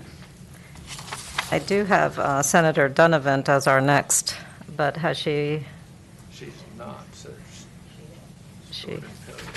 Pillion's here. Then, in the order that we have listed, we'll take Senator Stewart. This is SB 356. If you are here to speak to SB 356, please have a seat. And if you are not, we can use the chairs, I think. Thank you, Madam Chair, members of the committee. Senate Bill 356. This is my annual. Actually, this is my 9th year working on this bill. We remember it So you all know fondly. that I am tenacious, if I'm nothing else but that. I don't give up. I don't give up, Senator Locke. So, very, very briefly, as you all know, I'm very passionate about being able to educate special needs children at home, in their community. And when I say that, I mean there's a population of special needs children that I think we could serve more effectively at home, in the community, through their own community or regional day schools versus the private day placements where they have to go out of town. This bill in no way suggests that we want to get rid of the private day schools. There are many, many, many, many children who are properly placed in the day schools and need the day schools, and they are a tremendous asset to our community. But there are many other children, particularly on the spectrum, and I use the term high functioning loosely because I'm neither an educator or a doctor. I'm the parent of a special needs child, of a high-functioning autistic child. And so I have lived this, and I have a great deal of experience. But there are many, many of these children that we can educate at home in a much better setting. They can get a better education, and I'll tell you why. If you are a special needs child, first of all, it's hard to make friends. It's hard to keep friends. It's hard to have the things that all of us had growing up. It's increasingly difficult if you've got to be bused or driven 2 hours a day each way to Richmond or Northern Virginia or somewhere like that, educated with people that you don't know. Sometimes their needs could be much more than your own. And so Stafford County, some years ago, developed this, and they've paid for it themselves. And they've been really successful at it. And I would tell you that parents have been really, really pleased with it. They've used their own money. And what this bill seeks to do is to be able to use the CSA funds to get those children into that community regional school. This is just for Planning District 16. We have for a long time just been trying to get a chance to prove to the General Assembly what we can do in Stafford and how successful it's been and how well these children have done by sort of developing a model. I had this bill last year. I rolled it into Senator Mason's bill, which was the global bill, as you all recall. My bill's actually generated a JLAR study because I kept at this for so long. Then there was a global bill as a result of a work group. Work group continues to meet. I think they meet again in November. Sort of was promised that if I rolled my bill in, Stafford was going to be a model program. It ain't happened. So I'm back again. How do I say this? You know, this is just a chance we need to give these children, and that really is it. I have the greatest respect for the day schools. I visited them. At one point I thought about enrolling my child in them, but it wasn't the right fit. And she was actually able to be mainstreamed in a classroom because her disabilities were not quite as severe. And there are a lot of those children that could do that. The difference is she had a father who was a lawyer and a mother who was a teacher. And we were very strong advocates for her, and everybody doesn't have that. And we need to give some of these other children the same benefits that maybe more educated parents have, because they deserve it. So that's my case. Thank you, Senator Stewart. Before Senator Peake, you ask your question, I just had a question. We worked hard last year to bring those. 9 years. Well, last year with Senator Mason's bill, we combined your bill, and I think it was. Senator Peake, we worked really hard to bring those together. Do you think this is premature now? Because it's just been a year since we got that bill out the door. I really understand your concerns, have immense sympathy for your goals in trying to bring some support and relief to the families that you are representing. Do you think we should do it now before we actually have a chance to see the full implementation of the previous legislation that we just got out the door in the middle of COVID too? So, Madam Chair, I do, and that's a good question, and it's a very logical question. And what the private day schools have told me is you're premature because we've got a work group and we're working towards this. But having been working on this for 9 years, I've seen the strategy, and the strategy is, let's drag this thing out as long as we can, and then, when we have to deal with it, we will. What is going to come as a result of that, I will tell you, is people are going to start bringing bills so that we can track the data of the success of the children in the private day schools, because the success is not very good. And that may get the attention of folks if we do that. I don't like this strategy of dragging it out. It's fine for me, it's fine for you, it's fine for all of us, but when a child loses a year, they don't get it back. A child in school, I don't care if you're special needs or typical or whatever you call a child that's not special needs, you lose that year, you don't get it back because you've got to have those foundations to build on. So no, I don't think it's premature. I think that the time is long past to help these children. Did you have a question? Thank you, Madam Chair. Mine was going to be similar to yours. So we have not heard back from that study from the bill. Was there a time frame in which we were going to hear back, Madam Chair, if you know, or Senator Stewart? Next meeting's in November. Okay. I'm told. November? And I would just. November of this year. And Madam Chair, I'll just point out, so this is my 6th session, I believe. My first session, I brought one of these, and they said they were going to form one of these committees, and then it just finally got formed last year, and then now they're meeting in November. Okay. I believe we have some folks here to speak. If you're speaking in favor of the legislation, if you will come on up. And again, 10 minutes for each side. I'll talk very quickly. Hello, my name is Julia Hammond. I'm here on behalf of Stafford County, the jurisdiction Senator Stewart talked about, and he knows this issue better than pretty much anybody else. So just to add a couple of points to it, in particular to the question about prematurity, Stafford County opened its public day school in 2009. The first time we came to the General Assembly for help was 2011.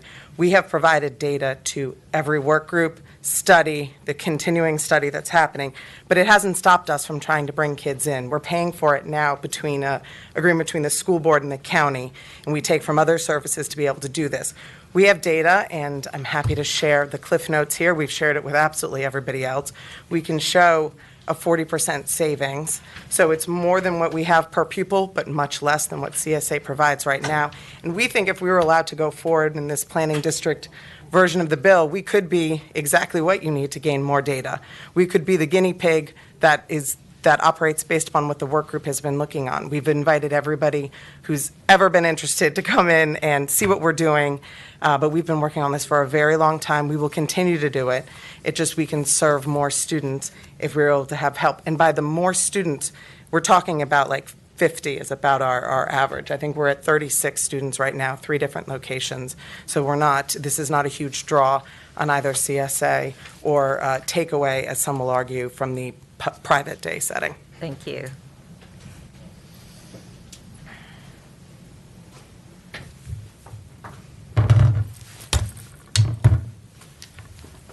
Madam Chair, Tom Smith with the Superintendent's Association. We've been with Senator Stewart, I think, every year that he's brought it. And one of the reasons is I feel so strongly about it. I had the opportunity to serve on the first state management team when we put the CSA together back in the 1990s. It was always the intent that at some point these children could come back from private placement, and that's what the structure was put in place to do that. The difficulty came with funding. And funding for CSA was there. It would not allow at that point in time funding to go to the localities, so they weren't able to develop the services to bring these children back. So we're strongly in support of this. We would like to see it done statewide, not just in his area, but it was the original intent of the CSA for that to happen. That's what we did when we put it together. Thank you. Thank you.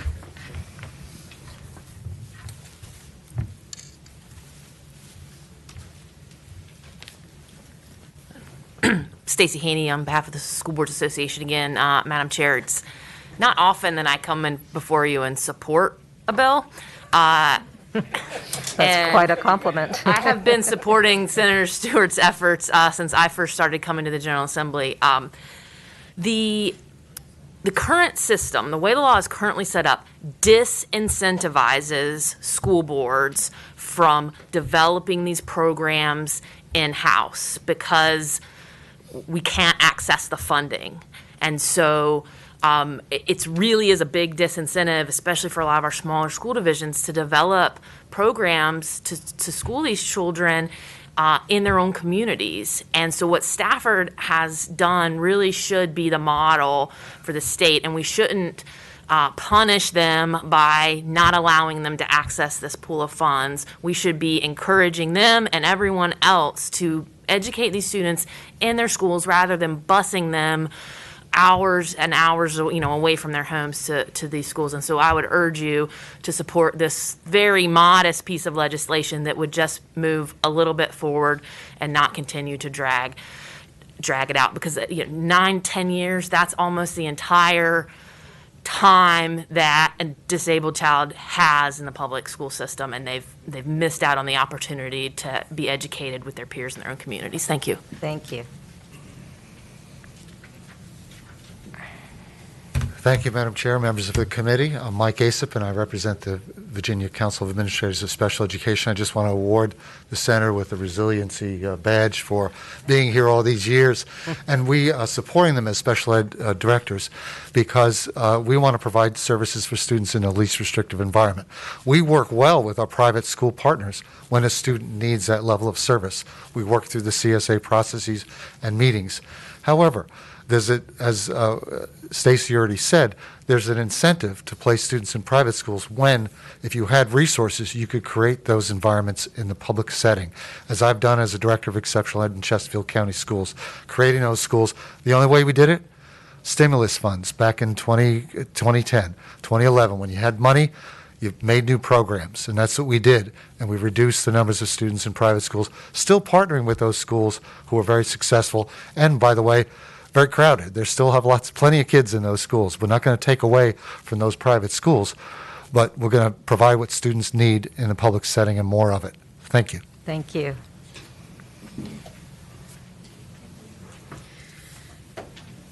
Good afternoon, Madam Chair and members of the subcommittee. I'm Katie Boyle with the Virginia Association of Counties, and I'll just associate myself with the comments that have been previously provided. We support this measure as a way to provide some needed flexibility to serve kids with high-level needs within their home school divisions. Thank you for your consideration. Thank you.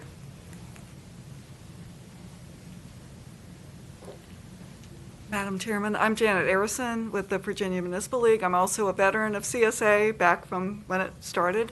And one of the main premises of CSA is to serve children in their communities whenever possible. And we think that this bill does that, and we hope that you will support it. Thank you. Thank you. Madam Chair, members of the committee, I'm John Smina with the Disability Law Center of Virginia. We believe that students with disabilities deserve the same opportunities to receive services in the most integrated setting possible as any student does. And we believe that our funding streams ought to be designed to promote that. We thank Senator Stewart for his persistence on this issue. Thank you. You're speaking in opposition. Please, if we have anyone else who wants to join in opposition, please go ahead and get in line. You have. Madam Chair, I object to his testimony.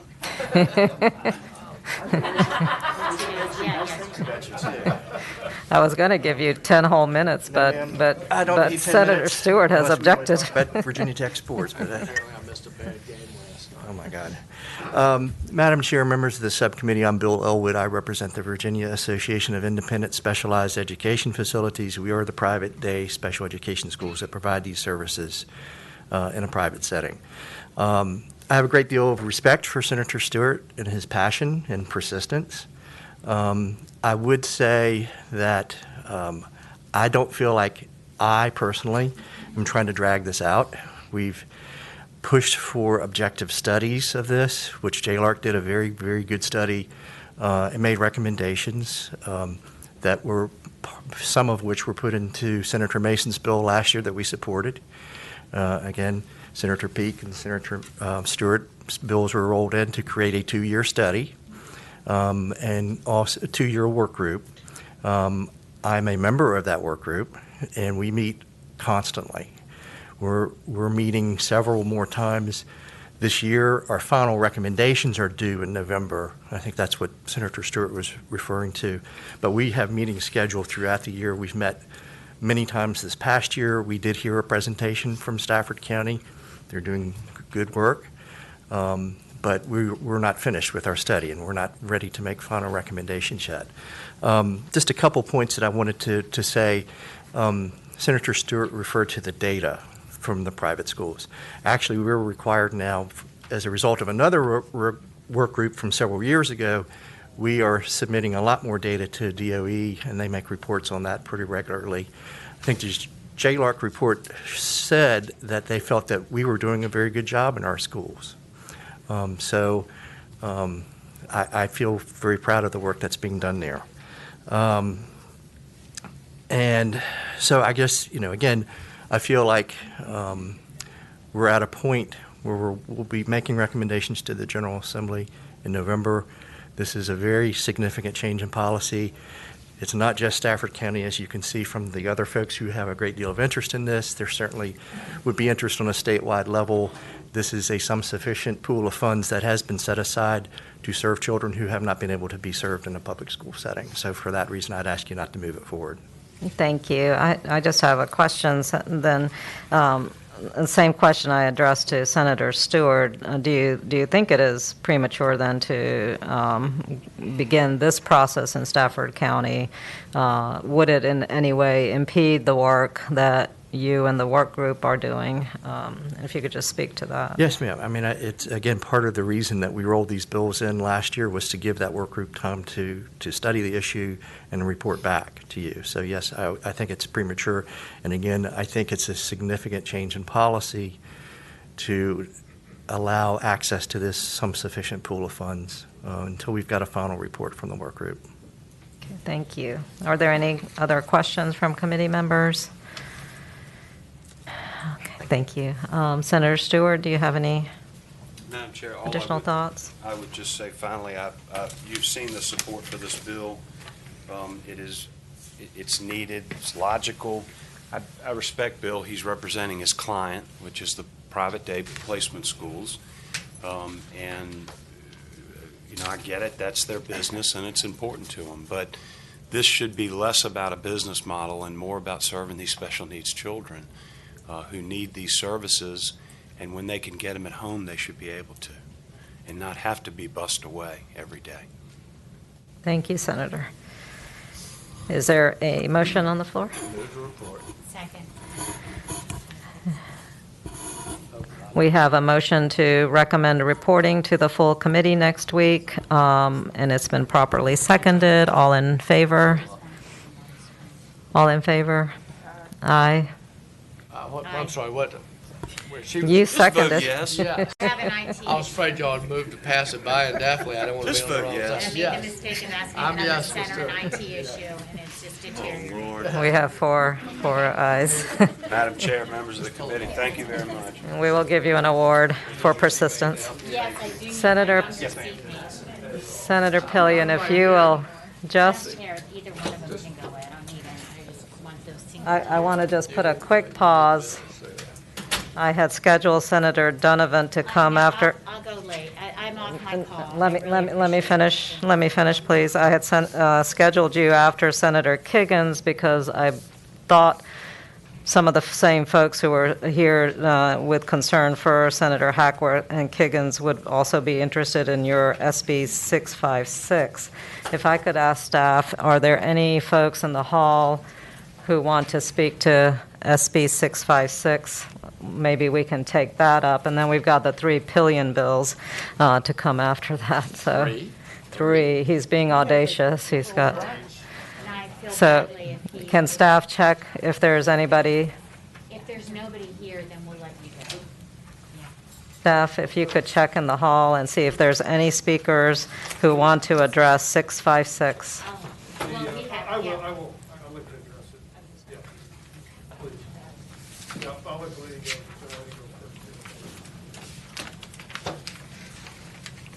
I can do that one bill then, if you'd like to do that.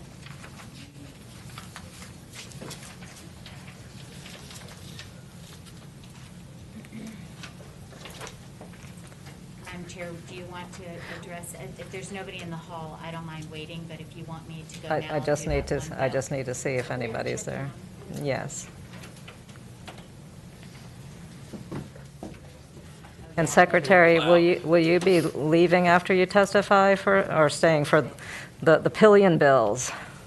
The pillion 3. Are there any folks outside? Okay. So why don't we go ahead and take up your bill? 656. Yes, you may.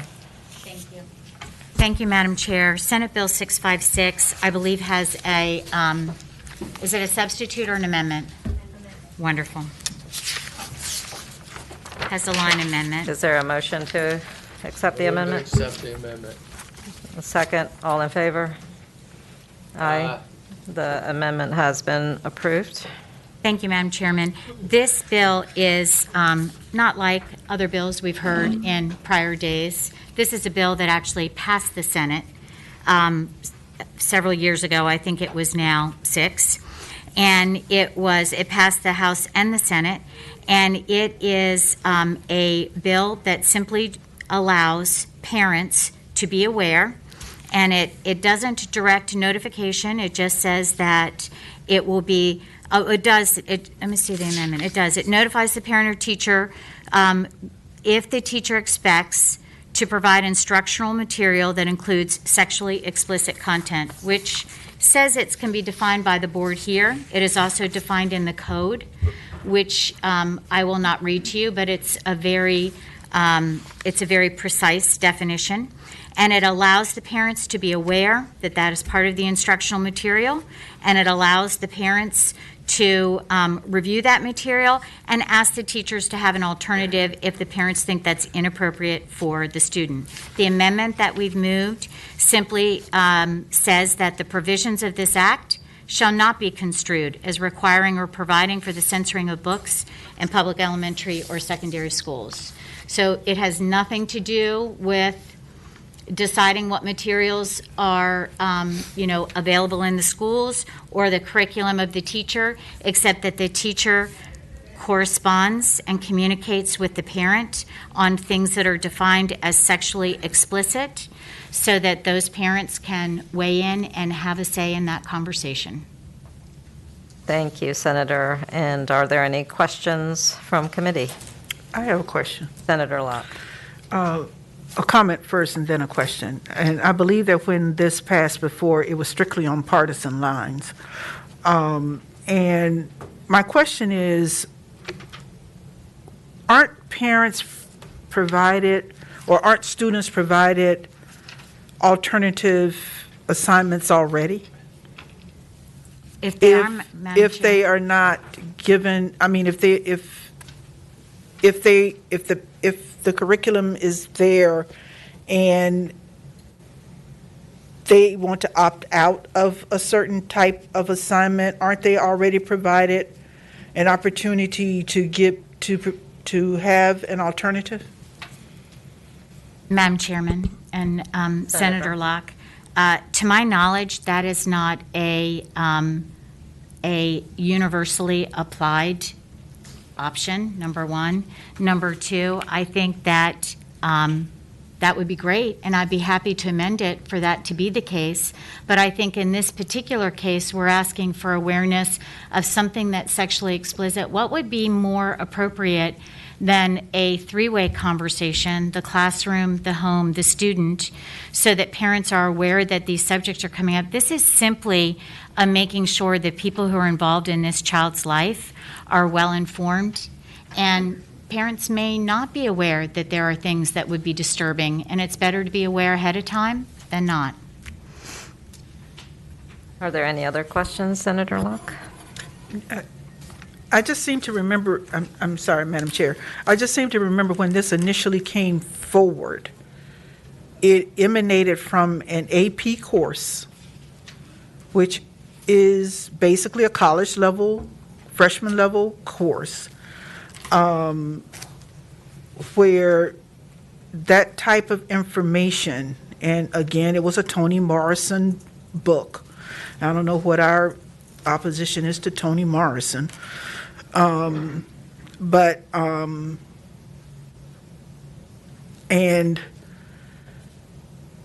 that if we're going to start restricting what students are reading in AP courses, then, I just don't understand what, if we're going to, then they should have the option to opt out and have alternative assignments, which is what I thought they already had the ability to do. Madam Chairman and Senator Locke. Yes, please. I think that the hope of this bill, the hope of my intent in this bill, is, and I remember the conversation about this last time, that it sounded, there were people who presumed that this was banning books so that they couldn't be read, and there were those that asserted they were not. As a parent, at that moment in time, I stood up and said, somebody has to have the ultimate responsibility for every child, and it has to be the parent.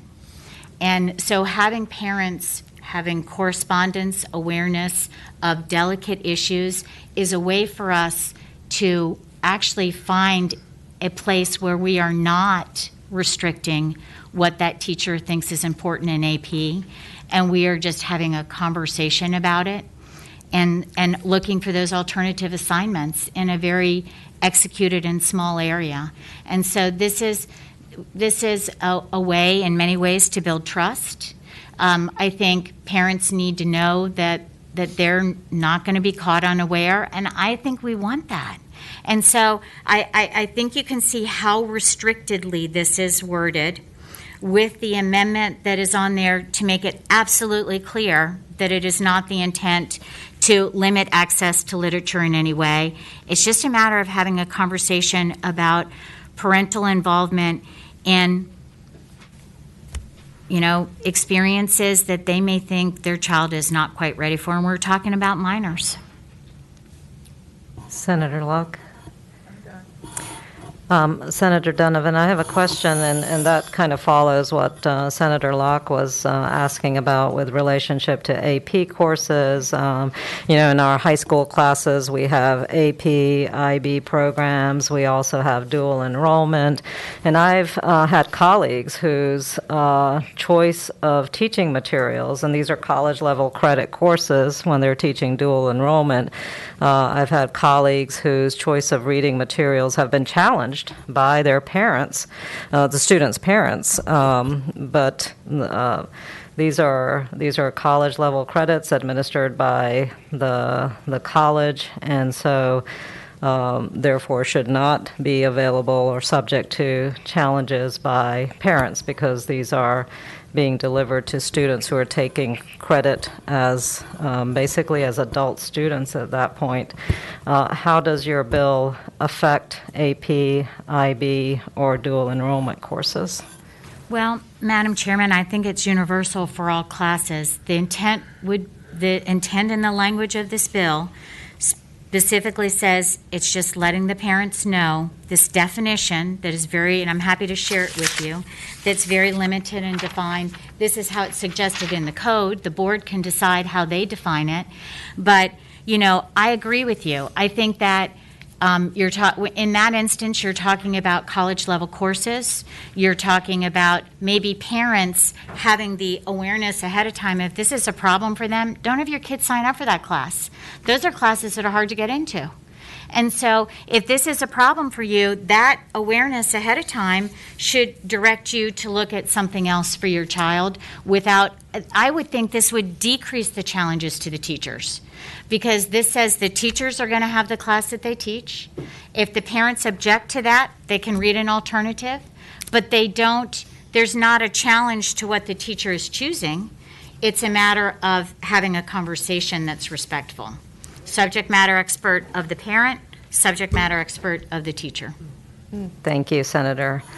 Why don't we hear from our public, anyone who is here to speak in support of the legislation? Please come ahead. Welcome, Secretary. Thank you. Thank you, Madam Chair, members of the committee. I'm Amy Gadara, the Governor Youngkin's nominee to be Secretary of Education. Thank you for inviting testimony. The administration is very much in favor of this bill. as the senator just said, so much of this is about developing trust. I mentioned that this morning in the full meeting this morning with you. And trust is so based on transparency and understanding what's going on. And one of the things that happened during COVID is that moms and dads, like myself, were much more involved in watching what was happening in their children's life and what was happening on screens. And one of it is that they had lots of questions about what was being taught, what was happening, what was being used, and they are really interested. So this is actually a gift that we have parents who want to know more. They want to know more about what's happening in their children, what their children are reading, what they're learning, what they're doing. And I know as a mom, one of the reasons is that if there is a piece of material that is more mature, questioning, something that's going to be difficult to process maybe, I want to know that because I want to have a dinner conversation with my child about that. And so part of this is also about a parent, how parents and teachers and students can work together, as the senator said, to really build good conversation and to have those conversations in a way that are healthy. And as we talked about this morning, it's okay to be uncomfortable. That's part of education, and it's okay to be exposed to ideas and themes that make us question and think, but it's also really important with young children to also have adults standing by them to help them go through these processes. So I want to reiterate that the administration does not see this as a banning issue. I'm just stepping down from being on the board of the library. I do not believe in banning books. I believe that access to books and information is really, really critical. But I also agree that learning sometimes doesn't happen alone. It needs to happen. It's richer and it's safer sometimes when we have caring adults, especially parents, involved in that process, and especially when you have parents and teachers and students in conversation with that. And so that is why we are so supportive of this bill. And thank you very much. Thank you.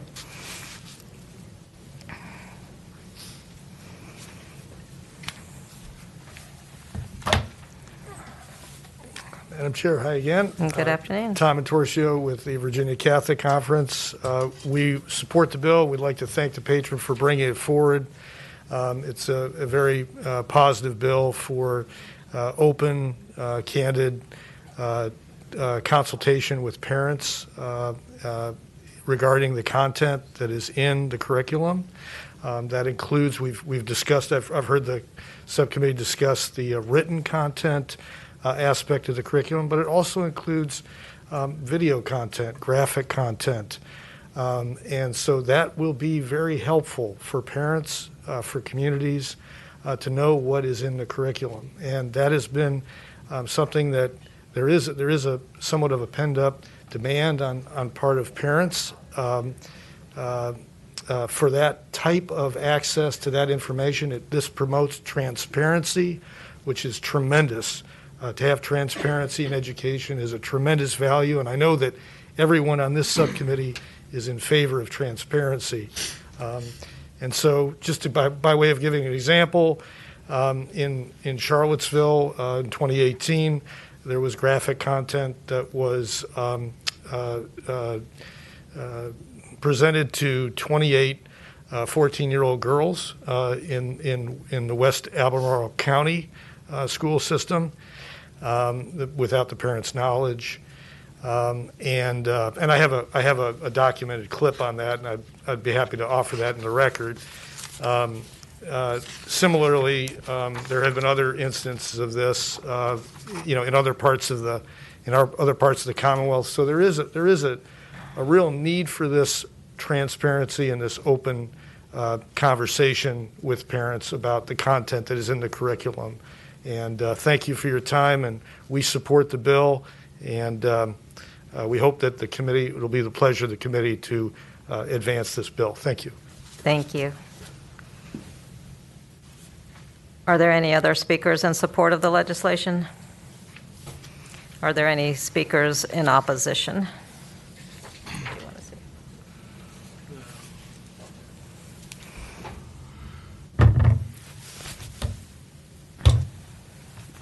Madam Chair, Tom Smith with the Superintendent's Association.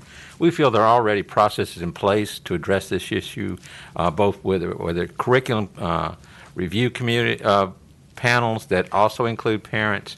I'm unaware of any time when I was superintendent that a parent didn't object, that we didn't try very hard to find an alternate. I understand the limitations if they're dual enrollment or IB or AP courses, but traditionally we try to work with the parent on this kind of thing. Also, Another example is the family life curriculums.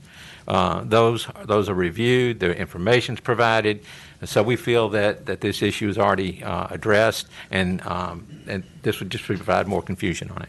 Thank you.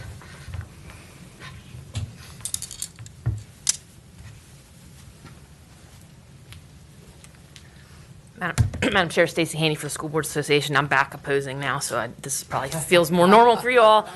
I'd echo Tom's concerns. This is something that school boards already, can and do already do, as Senator Locke sort of alluded to in one of her questions.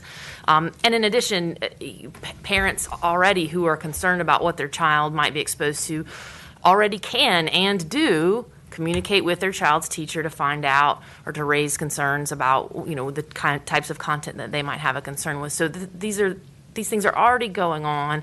It's, again, something that I think is best handled at the local level.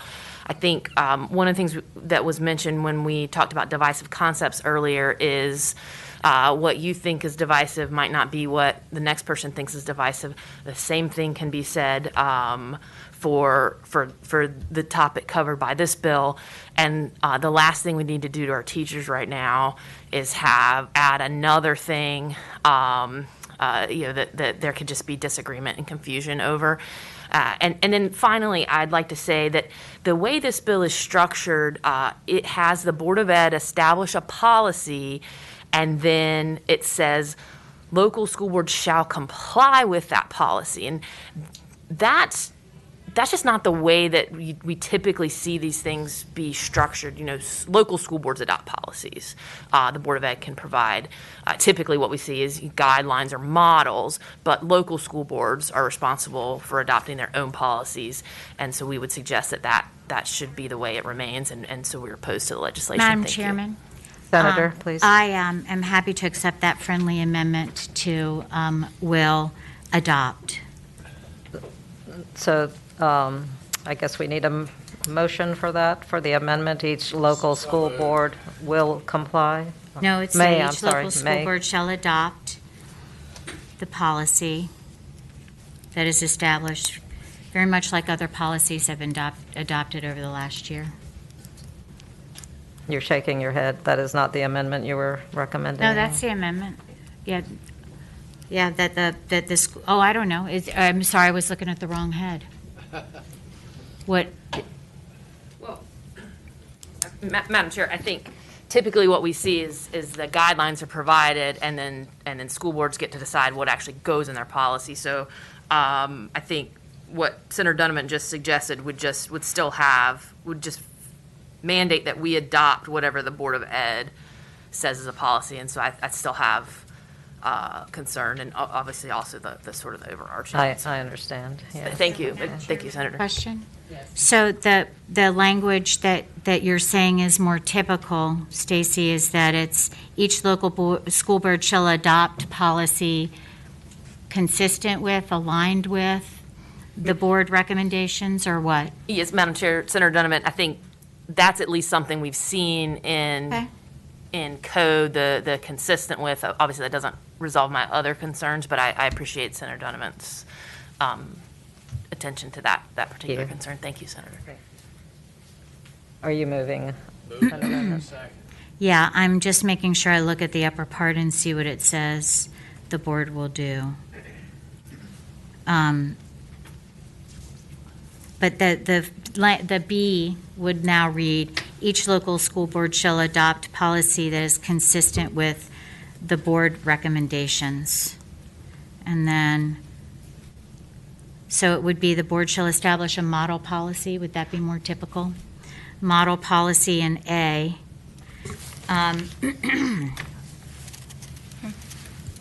Two. Senator, I would recommend maybe that you work with staff to develop the substitute language to bring to full committee next week. That sounds perfect. I'll be happy to do that. Thank you. Thank you. And I think we have two more speakers. Madam Chair Committee, Vicki Kitts with the Virginia Education Association. I echo the sentiments of the two former speakers. We oppose this bill. Thank you. Thank you. Madam Chair, Ty Bates, American Federation of Teachers, Virginia. We, like the three previous speakers, we oppose this bill. Thank you. Is there any further discussion? Move to report. Madam Chairman, I'll just wrap up a couple of Yes, things. Senator, thank you. I would suggest that what was referenced in curriculum review panels is not the intent of this bill. This is, again, a conversation. If we're already doing it, then it makes no sense that it would be an obstacle to actually write down that we're doing it and communicate to Virginia's parents that we're committed to that conversation. I will tell you that with my 4 kids in high school, I specifically sought out the uncomfortable conversations. I thought high school was a time for us to talk about everything. I learned from them. They informed me. We talked about many different situations. It was what I hope will happen for all kids, so that they have that conversation and challenge their parents and are challenged themselves and challenged in school. And I think this is an opportunity for us to say, we get it, we're aware, we're going to have that communication with you, and we're going to have those tough conversations. So I hope it'll be the pleasure of the committee to recommend reporting.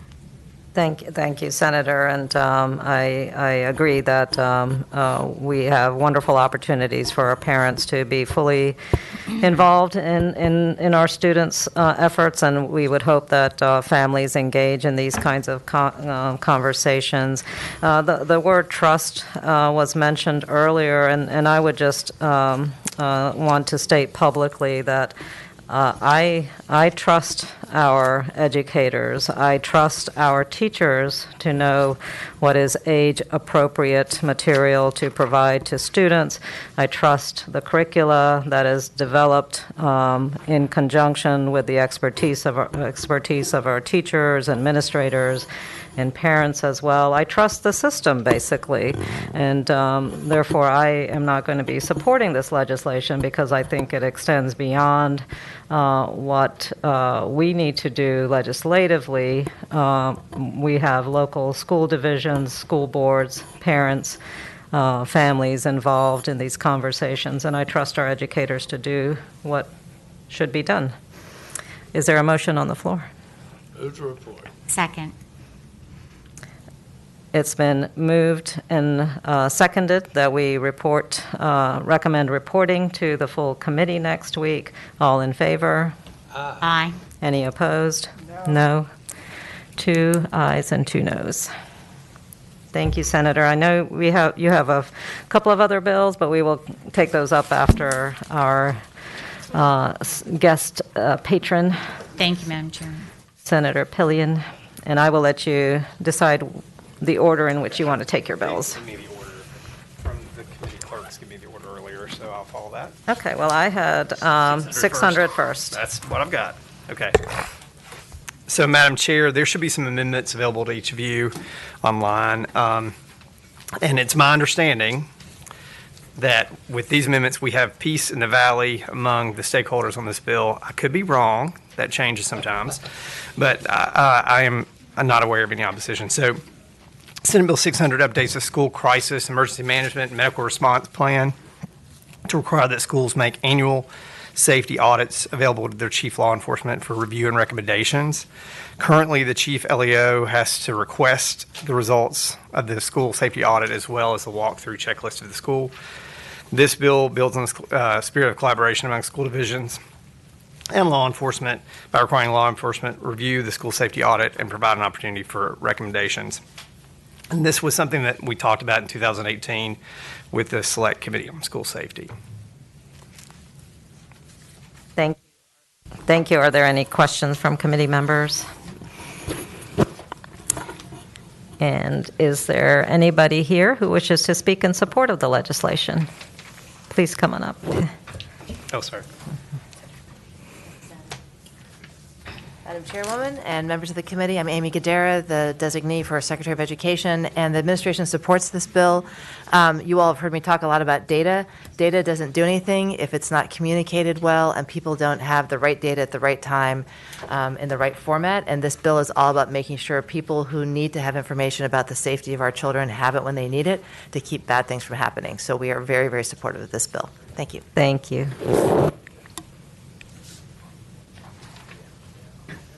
Chairwoman, Senators, my name is Maggie Cleary. I'm the Deputy Secretary of Public Safety. I'd like to reiterate Secretary Guderra's affirmation of this bill. The administration supports this bill. As the community knows, Governor Youngkin's one of his top priorities is to make sure that children are safe in schools. What this bill does is that it maximizes collaboration. It uses all of our resources available to make sure that that happens, and it just automatically sends this information to the Chief Law Enforcement Officer. So we support this bill. The administration supports this bill. We ask that you pass it. Thank you. Thank you.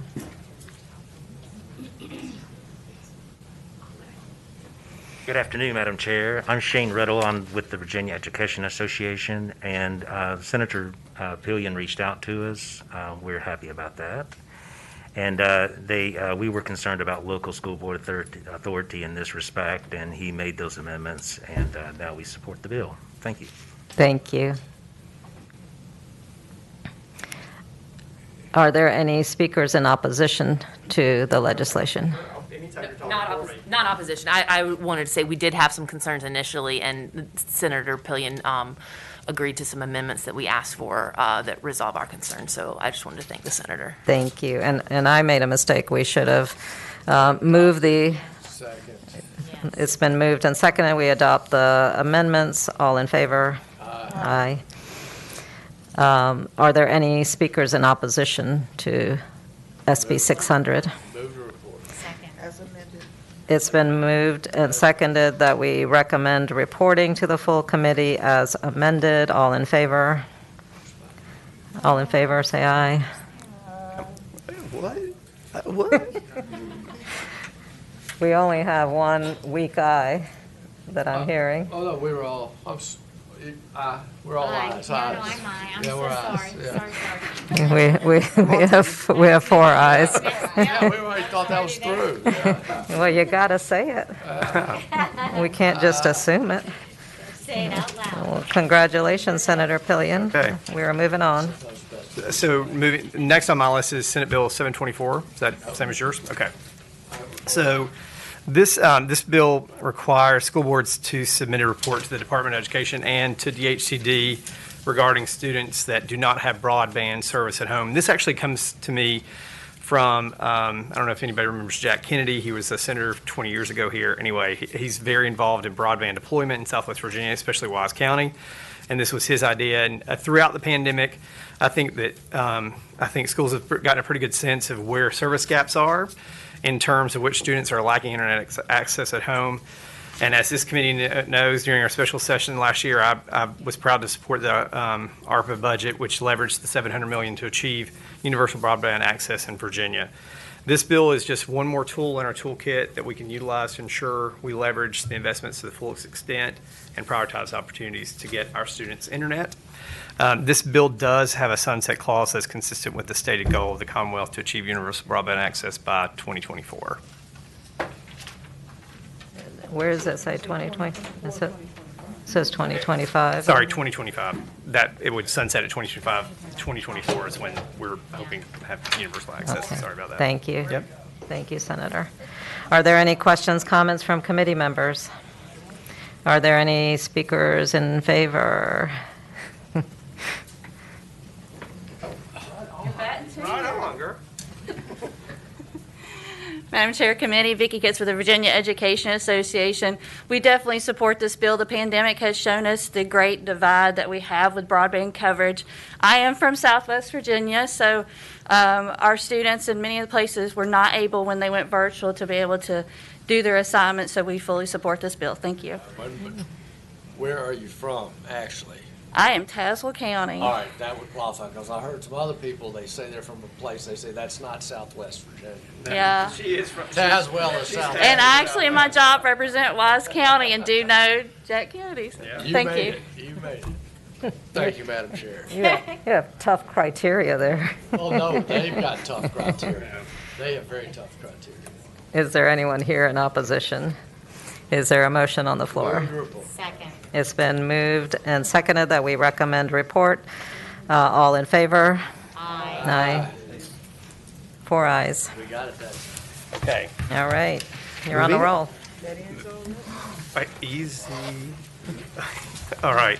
So Senate Bill 598 is a bill that we've heard about today a little bit. And there should, Madam Chair, there should be a substitute in front of you that I think I hand delivered to each of you on the floor today. Is there a motion to accept the substitute? Yeah. Moved and seconded that we accept the substitute. All in favor? All in favor? Okay, we've got 4 ayes. Senator Pillion. Okay. This bill expands the current college partnership lab program that has been in existence, been in the code since 2010. This, during that session, the bill passed with bipartisan support, having been introduced by then Senator Newman and the House of Delegates Peace, McClellan, Dance, Morrissey, and Keem. There are 4 primary changes to this legislation, to the code. The first is the bill allows any public or private college to establish a lab school. Currently, lab schools can only be established by public or private colleges or universities that operate a teacher education program. Second, applications for lab school must still be approved by the Board of Education, but this bill requires that the board give preference to any application by a historically black college or university or any application to establish a lab school in an underserved area, and it defines underserved area in here. 3, the bill allows local school boards to convert all or part of an existing school into a lab school should they so choose. And 4, the bill would permit a lab school to enter into a partnership for apprenticeships, career training, curriculum support. College partnership lab schools are public schools established by the contract between governing board of the college partnership lab school and the Board of Education. Like all public schools in the Commonwealth, college lab schools are subject to the standards of learning, standards of accreditation, and standards of quality.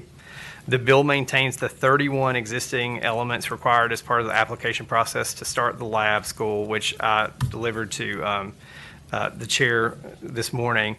Likewise, the 7 purposes for which a lab school may be created are unchanged. The governor has introduced a budget amendment in the amount of $150 million to support this effort. Madam Chair, I know there are several people here to speak about the bill, so I would turn it back to you. Thank you. Why don't we hear from our speakers unless committee has... I'm sorry. Why don't we go ahead and hear from our speakers unless committee has any direct questions for the patron? Let's go ahead and hear from our speakers. Whoops. Madam Chair, members of the committee, Amy Gadara, Secretary Designee of Education. The administration is highly supportive of this bill. As you might be aware, Governor Youngkin hosted over 30 of our universities and colleges and community colleges this morning, and they were showing their unequivocal support for working together to build excellence and access to opportunity across Virginia. You know, I've heard a lot in my conversations with you all about excellence and about how we have so many systems of excellence, and as I said this morning, we do. Virginia has so many great beacons of excellence, but that excellence is not reaching all of our children. And what the heart and soul of this bill is about expanding opportunity and partnering with our great colleges and universities, especially our HBCUs, to ensure that access to great opportunity and to innovation. The focus of this is how do we innovate? How do we take from the best things that are happening, what we're learning in our colleges and universities, and applying them and benefiting our youngest children? So we are very excited about this. School boards were with us this morning. School divisions were with us. Children were with us, and the higher education community was with us. So we're very excited to start this work on it, and we look forward to your support as well. So thank you very much. Thank you. And here they are. Good afternoon, good evening, one of the two.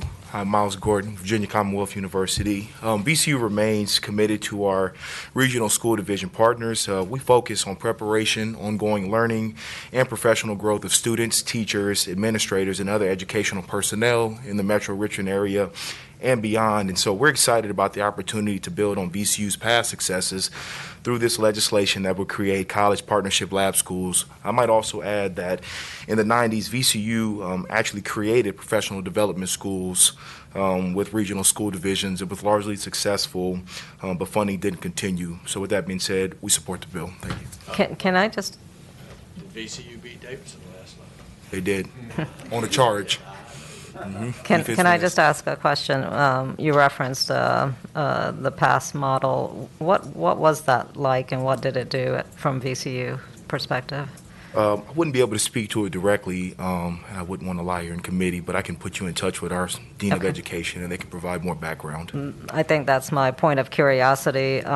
It was primarily designed for VCU students to gain the skills to learn how to teach, right? When we're talking about professional development, an opportunity for teacher ed students at VCU to cycle through our public schools and then gain teaching skills. Is that the correct? Yes, Madam Chair. I think it was focused more so on the School of Education versus being outwardly focused, but. So I think that's the shift we're seeing in our, what we're calling laboratory school now, is a shift. I'm a product of a laboratory school, but it was built on that model where we had teachers going through education programs through School of Education, coming into public schools and working with a established teacher and really learning the skills of their trade in the classroom. But this is a different kind of a laboratory school where I think the emphasis is on the work of the students in public education being able to advance through higher education systems, learn skills and trades. And that's the model we're looking at now, am I correct? So it's a reversal of what we had previously in terms of laboratory schools. Thank you. I just wanted to clarify that. Thank you very much.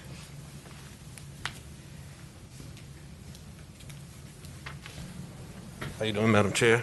Good afternoon. Eldon Burton, Virginia State University. We are in support of a lab school at Virginia State University. We formerly had a lab school to which Senator McClellan attended, I think in kindergarten and first grade, if I'm correct, but we support. Thank you.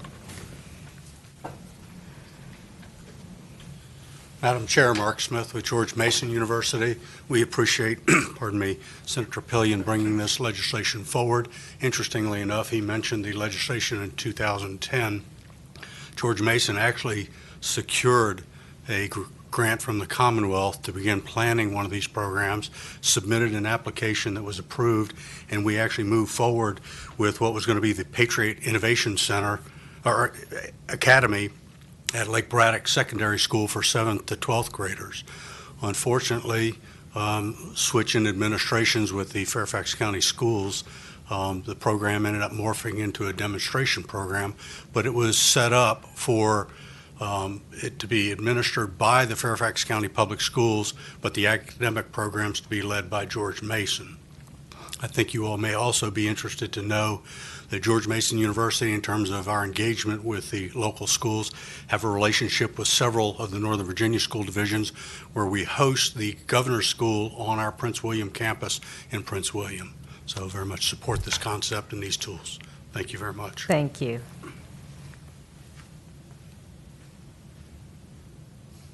Is that opposition? Seeing no more speakers, we will hear from the opposing side. Good afternoon, Madam Chair. Good afternoon. I can promise you I'm not as funny as Miss Haney. But I got a call from the bullpen. My name is J.T. Kessler. I'm with the Virginia School Boards Association. Thank you, Senator Pillion, for working with us on some other legislation. We're a little concerned with this legislation because, number one, basically one of our biggest concerns is the higher education institutions that don't have a teacher prep program. I can say as a former high school teacher, high schoolers and our K-12 students are a much different animal than college-educated kids, and we feel that teacher prep programs, institutional higher educations that have teacher prep programs are more equipped for these lab schools so that they can help teach the students. I know around the country there are a number of successful models where K-12 school boards enter into agreements with their higher education partners to have some real successful programs. I'd like to point out that after 12 years, there's no current lab schools in the Commonwealth, and I think that one of the reasons is because there's no incentive for K-12 and the institutions higher education to work together on that. And then finally, I'd just like to point out that I'm not a lawyer, but Ms. Haney is, and she wanted me to say that there could be some constitutional issues over the governance of schools because under the Constitution, school boards have that authority to govern schools in the Commonwealth. Thank you, ma'am. Thank you.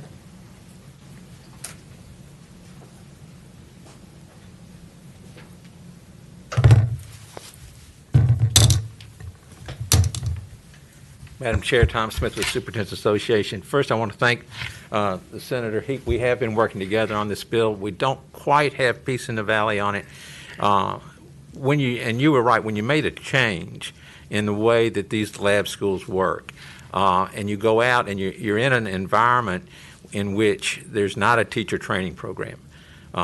What we would like to see is there be a joint venture with the local school board in those cases, so that they, as the previous mention, high school students and college students are different. So we would like to see the continued relationship with the local school board for these lab schools. Basically, we're still in discussion about that, and so that's where our concern is. Thank you, Mr. Smith.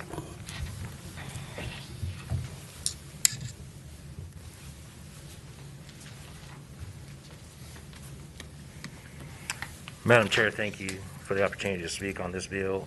This was a little harder for us.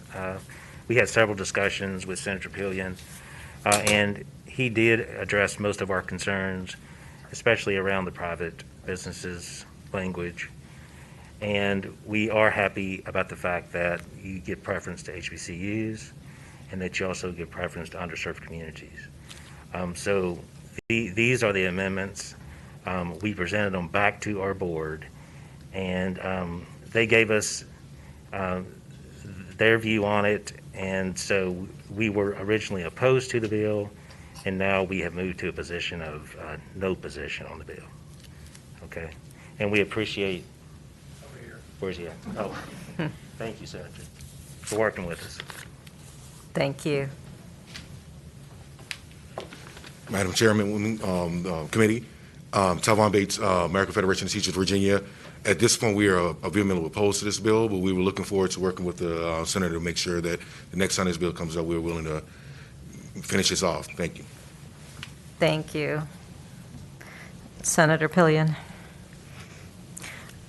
I just had a question, if you could speak to where the funding streams are going to be coming from, $150 million. Where is that money going to be coming from? How is it going to be distributed? Who are... That may be a question for Secretary Era. Yeah. Sorry. Whoops. Madam Chairwoman, so the $150 million, one of the things that was discussed today in the meeting is a couple things, and then to this question, to your prior one also about, is this about training teachers or looking and helping students? That's a both. And one of the things that we've invited for all the stakeholders to come together and help design this process for how to do this, but there will be an application process much aligned with the current statute says in terms of how the money is distributed.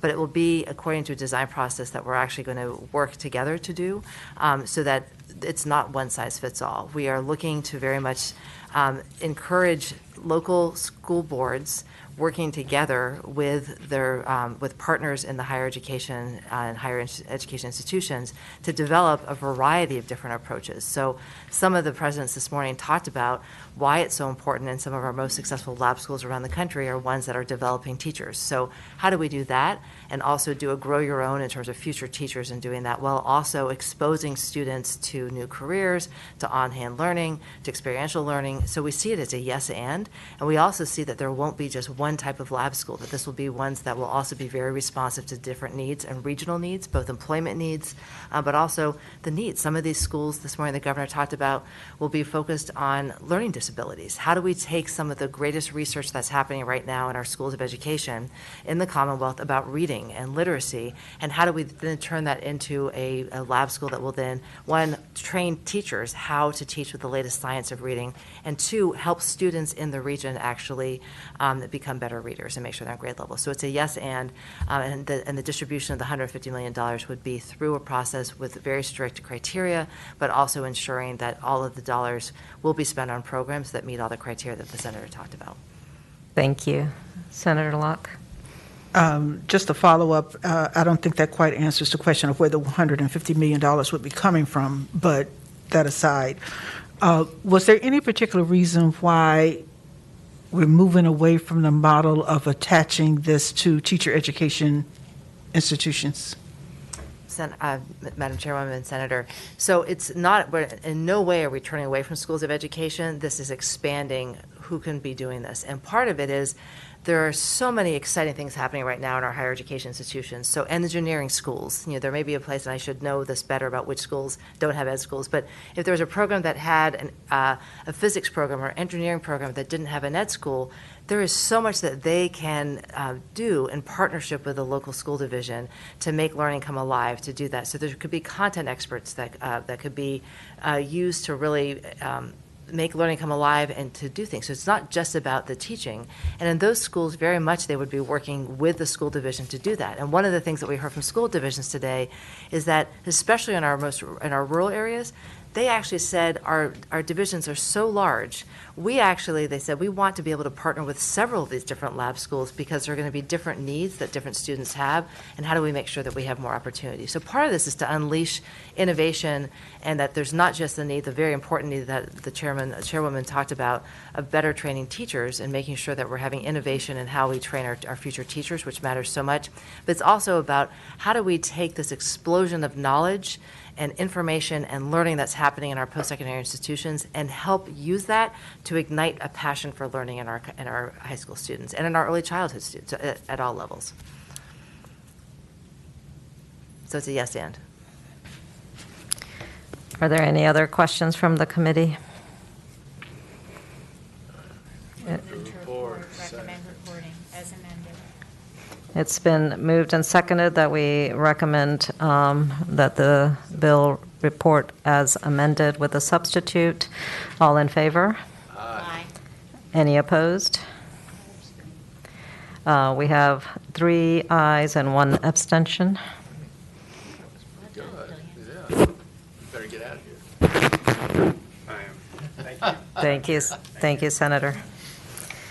I see Senator Boysko. Thank you. And just quickly, if anybody is here for Senator Morrissey's bill, SB 738, Senator Morrissey has asked that that be passed by for the day, so we will take it up next week. Senator Boysko. Good afternoon, Madam Chair and members of the committee. First off, I have an amendment to the bill. Is there a motion to accept the amendment? Second. It's been moved and seconded that we accept the amendment. All in favor? Aye. We have 4 ayes for the substitute or the amendment. Please go ahead, Senator. Excellent. Our advocates ask to include what has been deemed a critical component of Elijah's Law language specific to the administration training of epinephrine, but basically making sure that whatever dosages are weight-based and appropriate for a child. It is critical. For the nearly 20 years we were only using 2 doses of epinephrine, 1 for children and teenagers and 1 for adults, and now there's actually a special dosage for infants and toddlers, broadening the awareness of the fact that there's tremendous value in the safety and training aspect of what we're calling Elijah's Law. And so Elijah's Law is named after a 3-year-old who died of an allergic reaction in a child care setting after being fed a grilled cheese sandwich.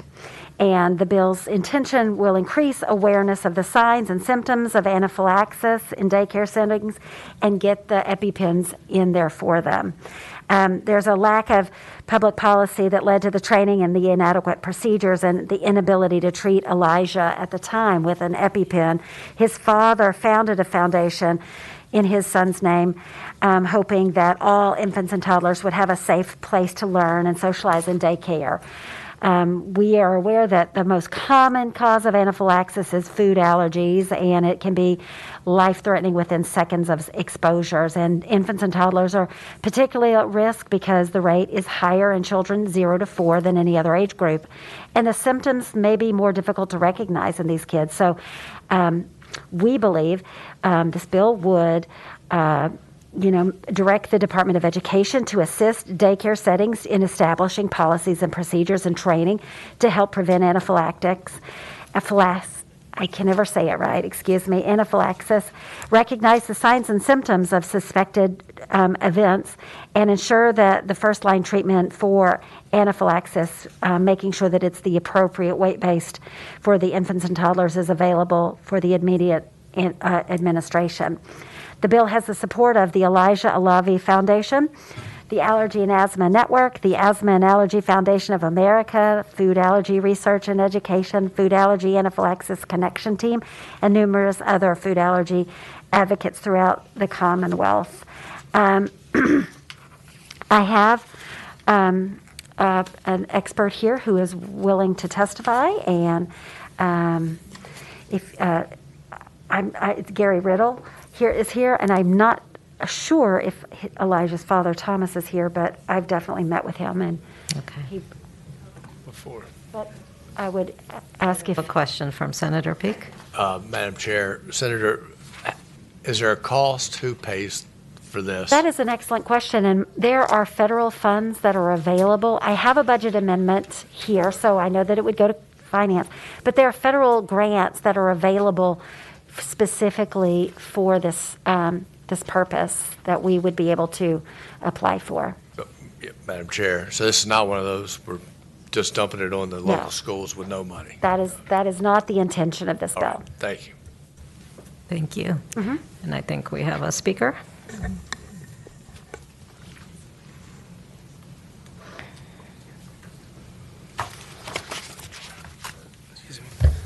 Madam Chair, Patron, thank you.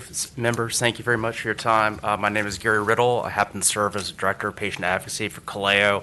I happen to know Thomas very well. Over the past 2 years, Thomas happens to be the father of the young boy that unfortunately did perish in the daycare setting, simply because there's a gap in public policy. And it's been his mission ever since with his foundation to make sure that he's gone to multiple other states where there is gaps in public policy, such as we have here, to make sure that that gap is filled.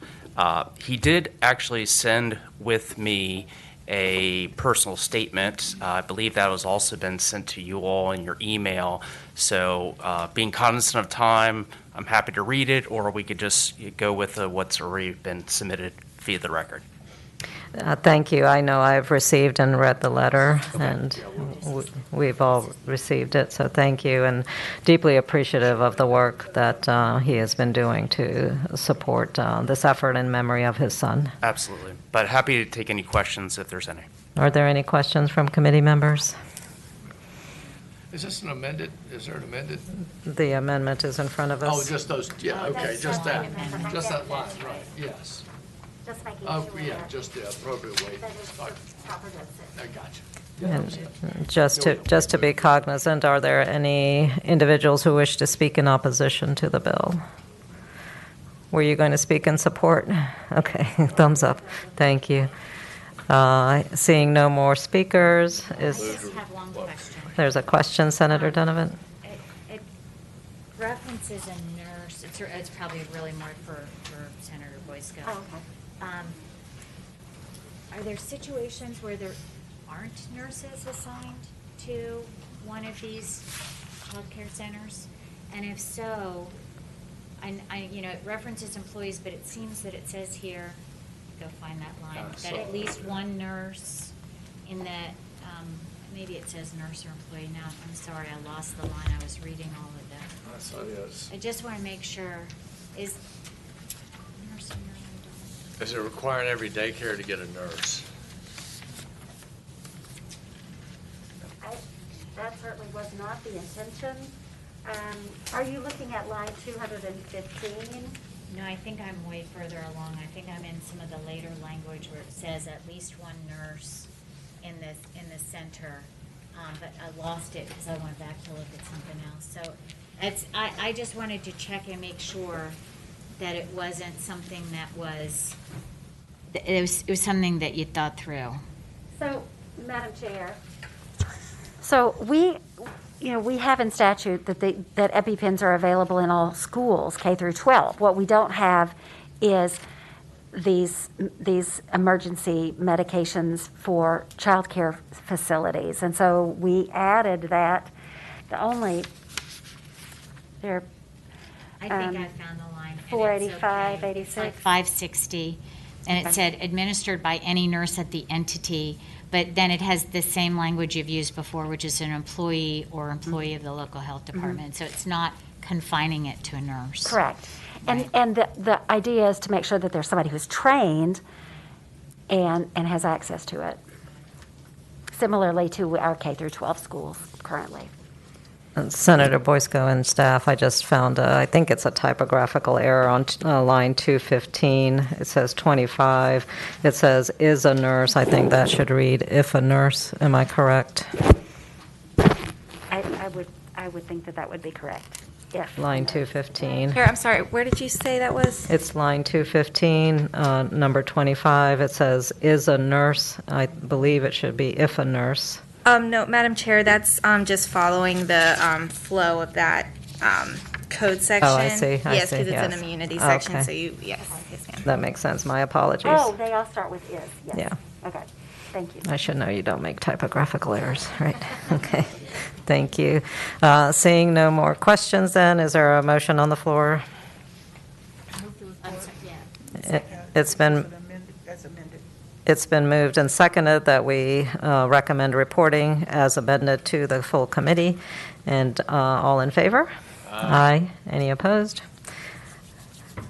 The motion Thank you carries. so much. Thank you. Appreciate it. Thank you. Okay, we have a few more bills remaining, and I believe they're just our committee members. Am I correct in that? Okay, so just committee members. And Senator Peak, you have 178? Yes. If you would like to. Sheriff, I'll go from here if that's fine. That is fine. This is brought on behalf of Goochland County, and we're trying, this is going back and forth, the 3 years to 5 years, the experimental time, and right now it's 3 years, and Goochland is asking that we take it back to 5 years. What they've found, some of the teachers they've had that have been close to being accepted, but they're not quite there, and they've asked for an additional 2 years to hopefully get those teachers up to satisfactory level, I guess, the probationary period. It also expands the definition of incompetency, and the purpose of extending the term is to allow those on the cusp of getting full-time status or permanent status additional time only if the school board desires to do so. You can still get bad teachers out faster, or if those who have a cause for dismissal hearing. You have serious consequences for bad teachers, you can quickly get rid of them, and assist with the teacher shortage by providing a faster way to get bad ones out while allowing those judged by the school board worth keeping a permissive process to retain improving teachers. Allows school boards to do what is best for the children by getting bad teachers out and permissively providing room for growth for new ones. And I don't know if I have anyone from Goochland who requested this, or Tom on. Thank you, Senator. Please, are you speaking in support? In support. Thank you, please.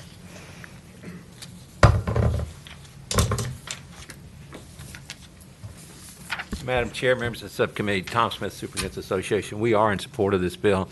When we were putting this together probably 8-10 years ago, the extension was there to help teachers. We had a teacher shortage then, we have one now. But there are times, I remember as superintendent, there are times in which we have a teacher that's very close, maybe has not done everything they were supposed to do, but it's one that we see good promise for, and so this would allow us to then ask for a 2-year extension. Doesn't mean it requires it. Doesn't mean the teacher doesn't get continuing contract after 3 years. It just means for those, and there are not a lot of them, but for those teachers who we would like to keep on board but have not quite. The other comment I'd like to make to you is that the General Assembly over the past 5-6 years has added more things for teachers to do in order to get licensed. And some of those, very, very excellent. But this would also give those teachers more time once they've come on board to have that added training. And so that's the major impetus in terms of what we're trying to do with the bill. Thank you.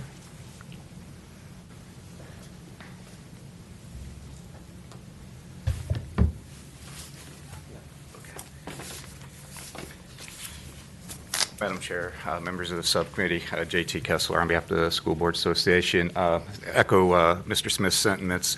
Thank you, Senator Peake, for bringing this bill. This bill just gives superintendents an opportunity after 3 years, if a teacher is just not there yet to get that license, gives us 2 more years to work with them. I think we should do everything we can right now to keep teachers who are in the classroom, keep them in the classroom, and if they're there and we know we can get them to the finish line and so that they could be good teachers to teach our kids, this is a good bill to do it.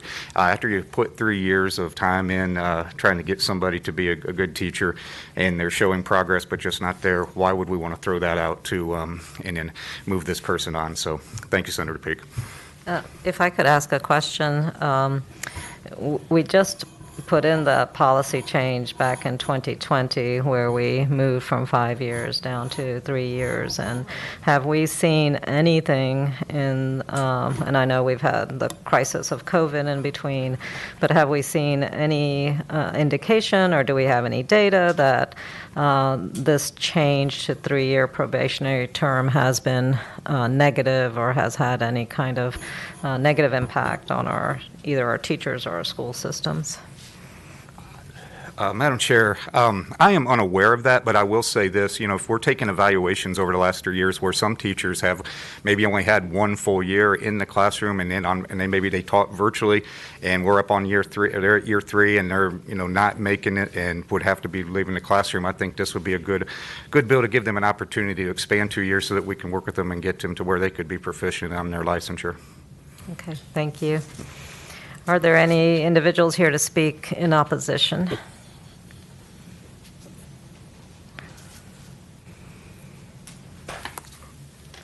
Madam Chair, thank you. I'm Shane Riddle. I'm with the Virginia Education Association, and of course, we would disagree with our friends on this one. If you recall, in 2020, like you mentioned, we made progress on this issue, and this is a very, very important issue for our teachers. This body passed Senate Bill 98 by almost a supermajority. It was 27-13. And we believe this rollback will hurt the ability to recruit and retain teachers. We even have research that shows that from VCU. VCU was a part of that study. And I would encourage everyone on this panel to please go look at the comments on the House side in regards to the companion bill, HB 9. All of those comments are in opposition. As far as I know, there are no supports. This bill eliminates also the 3-person panel that you guys enacted in 2020. We believe that panel gives a fair and impartial hearing, And 35 states now have 3 years in place for probationary terms. We believe that 3 years is the right amount of time for both the district and the teacher to decide if they're a good fit. It's an ample period of time. We believe this rollback under Senate Bill 178, Virginia would become only a handful of states that could deny a teacher's due process. And I know the opponents argue that they need more time for professional development. But even if they completed the 3 years and they got continuous contract, they could still complete those things that they need to do. There's nothing that stops them from completing those additional things they need to do that they're mandated to do. So we would ask this committee to please keep the progress we made and reject Senate Bill 178. So we thank you for your time. Thank you.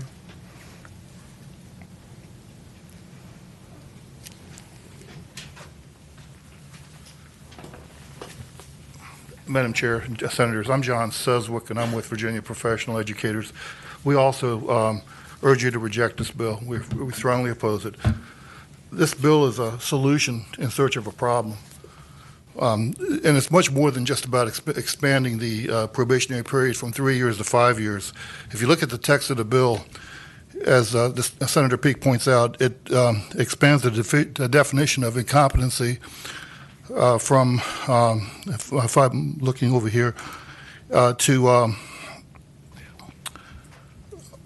the consistent failure to meet the endorsement requirements for the position, or one or more unsatisfactory performance evaluations, one or more. So in other words, a teacher could be dismissed for one unsatisfactory performance evaluation. You could have a 29-year teacher with 29 perfect evaluations, 29 years of perfect evaluations, be dismissed on the basis of one negative evaluation. And we think that's unfair. We think that's bad policy, and we urge you to reject the bill. Thank you so much. Thank you. Hello again, Ty Bates, American Federation of Teachers. Thank you, Madam Chairwoman. I'm going to echo everything my colleagues just said, and I'm going to oppose this bill. Thank you. Any other comments from the public? Any comments from committee? Move the report. I don't think you can move your own. I assume Senator Donovan is moving it. Move to report? No. I am not. You're not. Okay. Any substitute motion? I move that we pass by recommended that we pass by indefinitely Senate Bill 178. And I will second that. It's been recommended and seconded that we report to committee that it is passed by indefinitely. All in favor? Aye. Aye. Any opposed? No. Senator Donovan, did you want to? Aye. And we have 3 ayes and 1 no, and we will recommend PBI to the committee. Thank you, Senator Peake. And is that the only bill that you had? That's all I have, I Okay. believe. So Senator Donovan, I believe, do you have 2 more bills? 3 more bills. The 2 have passed out of this committee before, Madam Chair. I'll move quickly. I have 4 more? Oh, I have 5 altogether? Okay, I'll catch up on that. Madam Chairman, I'll start with 384. 384. That is a bill that addresses the learning management system. This is something that's passed out of this committee before, and it was an issue of funding. The funding is now in the proposed governor's budget, and it does have an amendment. Is there a motion to accept the amendment? So moved. It's been seconded. All in favor? Aye. We have the amendment in front of us. Madam Chairman, the amendment just seeks to get the appropriate language into this bill. If you notice on line 17, it changes a multi-division online provider to a learning management systems. And Madam Chair, if we had been able to fund this before COVID, we would have had an opportunity for school divisions to not have to rely on funding their own learning management systems and having some of the crashes and situations we'd had. We would have had a state-funded learning management system that they could elect to use. And as it worked out, the superintendent at the time was very innovative and was able to get a learning management system that was available for Virtual Virginia, available to all the school divisions, and most of the school divisions use this in some form. But the idea here is, our teachers have so many variables, so many variables that they deal with, but one of those variables that they've shared with me is that they have several different systems that they have to report on. And if you have a single learning management system, not only are you able to report grades, curricula, and communicate with the students and parents on one system that you have to sign in once, but you also have the ability to share lesson plans that are consistent with our standards of learning, but are robustly filled into the system by teachers all over the state of Virginia. Right now, we have teachers trading lesson plans on Pinterest. So the idea, this language, much of this is already happening. The idea is that this is going to be an opportunity and a motivation for localities to stop spending millions of dollars on their own learning management system, utilize the one in the state, have all of those benefits, redirect those dollars to other education issues that they need in the locality. And I hope that we can incentivize but not force school divisions to do that going forward. And that's the bill, Madam Chairman. Thank you, Senator. Is the LMS that we've adopted Canvas? Is that? It is, yes, Okay.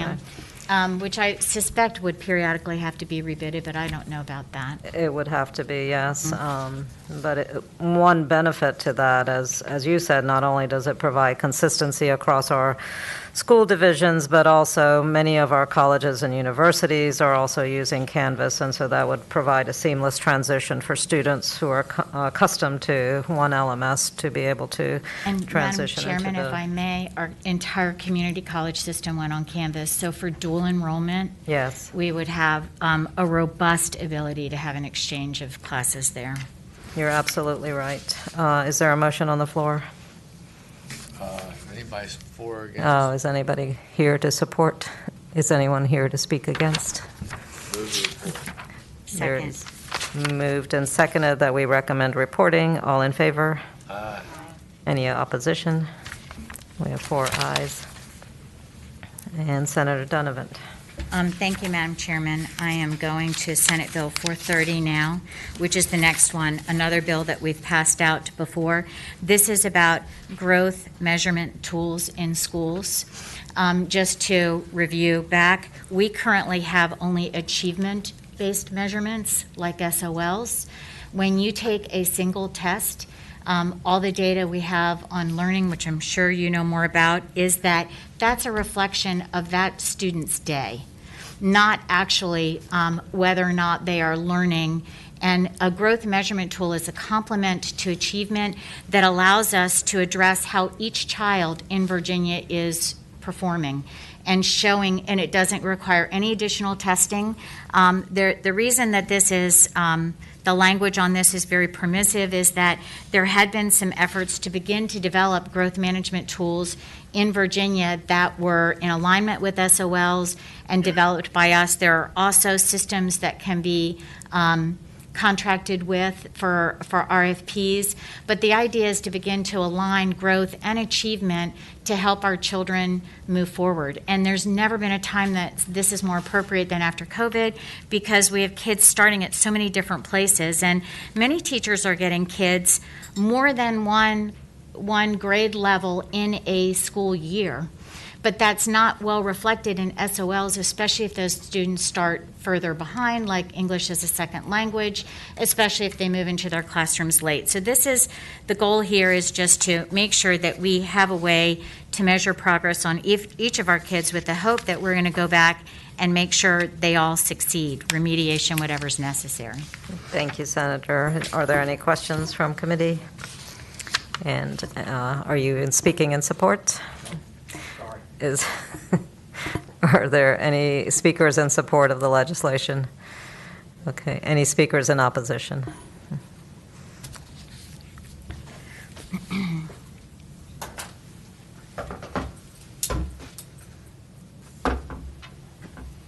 Madam Chair, Tom Smith, the Superintendent's Association. The value-added process that the senator is talking about may have promise in the future. I'm not going to say it doesn't, but teachers right now, the timing is just not right to bring this forward. The reason being, they're in a new assessment process from last year that the senator put in place. We're still coming out of the pandemic, hopefully. We're still up and down, and so we just feel that this needs more study and perhaps looking at it at another time. Madam Chairman. Thank you. Yes, Senator. If I may just follow up on that. Number one, this is not about the teachers. I know there's been concern about that, and I know that there is the possibility that it can be used to measure teachers. Right. There's nothing in here that's designed to do that. This is about the children. Oh, I understand that. This is about using the teacher's own tests in a 3-year cycle so that we can actually see children progressing. All of North Carolina has used this for years, and it's been very instrumental in helping making sure that their kids are achieving and progressing. So I think that's a bias about this, that it would be used, but this is really about individualizing education, which is a well-embraced philosophy in education, so that the kids can actually, every parent thinks we are making sure their child succeeds, but we're really kind of globally measuring them with these awkward, clunky tests that teachers are being measured on unfairly. Our issue it's the timing. The value-added process, if you go and look at the literature, does talk about assessment of teachers. And so we're very much concerned that this is just not the time. Thank you.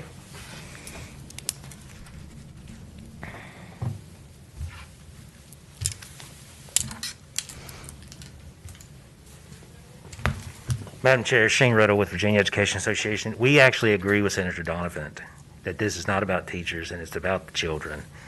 And there is a lot of literature out there pertaining to the value-added model. And I just want to point out a couple of things. Now, we do oppose, the reason I'm here at this table on the opposition side is because there are many types of growth models out there. One of them is the value-added model. And our only problem with the bill, we understand that it is an assessment of the growth of the student and is not punitive against the teacher. Now, we would strongly oppose anything that uses a value-added model system to evaluate a teacher. We believe that the literature shows that that is not the right thing to do. But to assess a child, we agree that that may be the model to use. But the problem we have with the legislation is that it currently requires the school board to do that when there may be, like I have 1, 2, 3, 4, 5, at least 5 models here that we could look at that may be a better fit. And all we ask is that they allow the State Board of Education to have a deeper discussion about which model may be the best model to use. That's all we're asking. Madam And that's Chair. why we, for those reasons. So if we struck value added, because what's important to me here is growth. And so sometimes these bills get written based on the best information we have, but the intent here is to have a growth model. Yes. And so I respect the subject matter experts to figure out which model is the best. I just want to measure our children on growth and not only on achievement. So if we struck value added and we had a proposal for a system, I guess it would be to model or assess, we'll get the language right, for modeling and assessing growth of students, you'd be okay with it?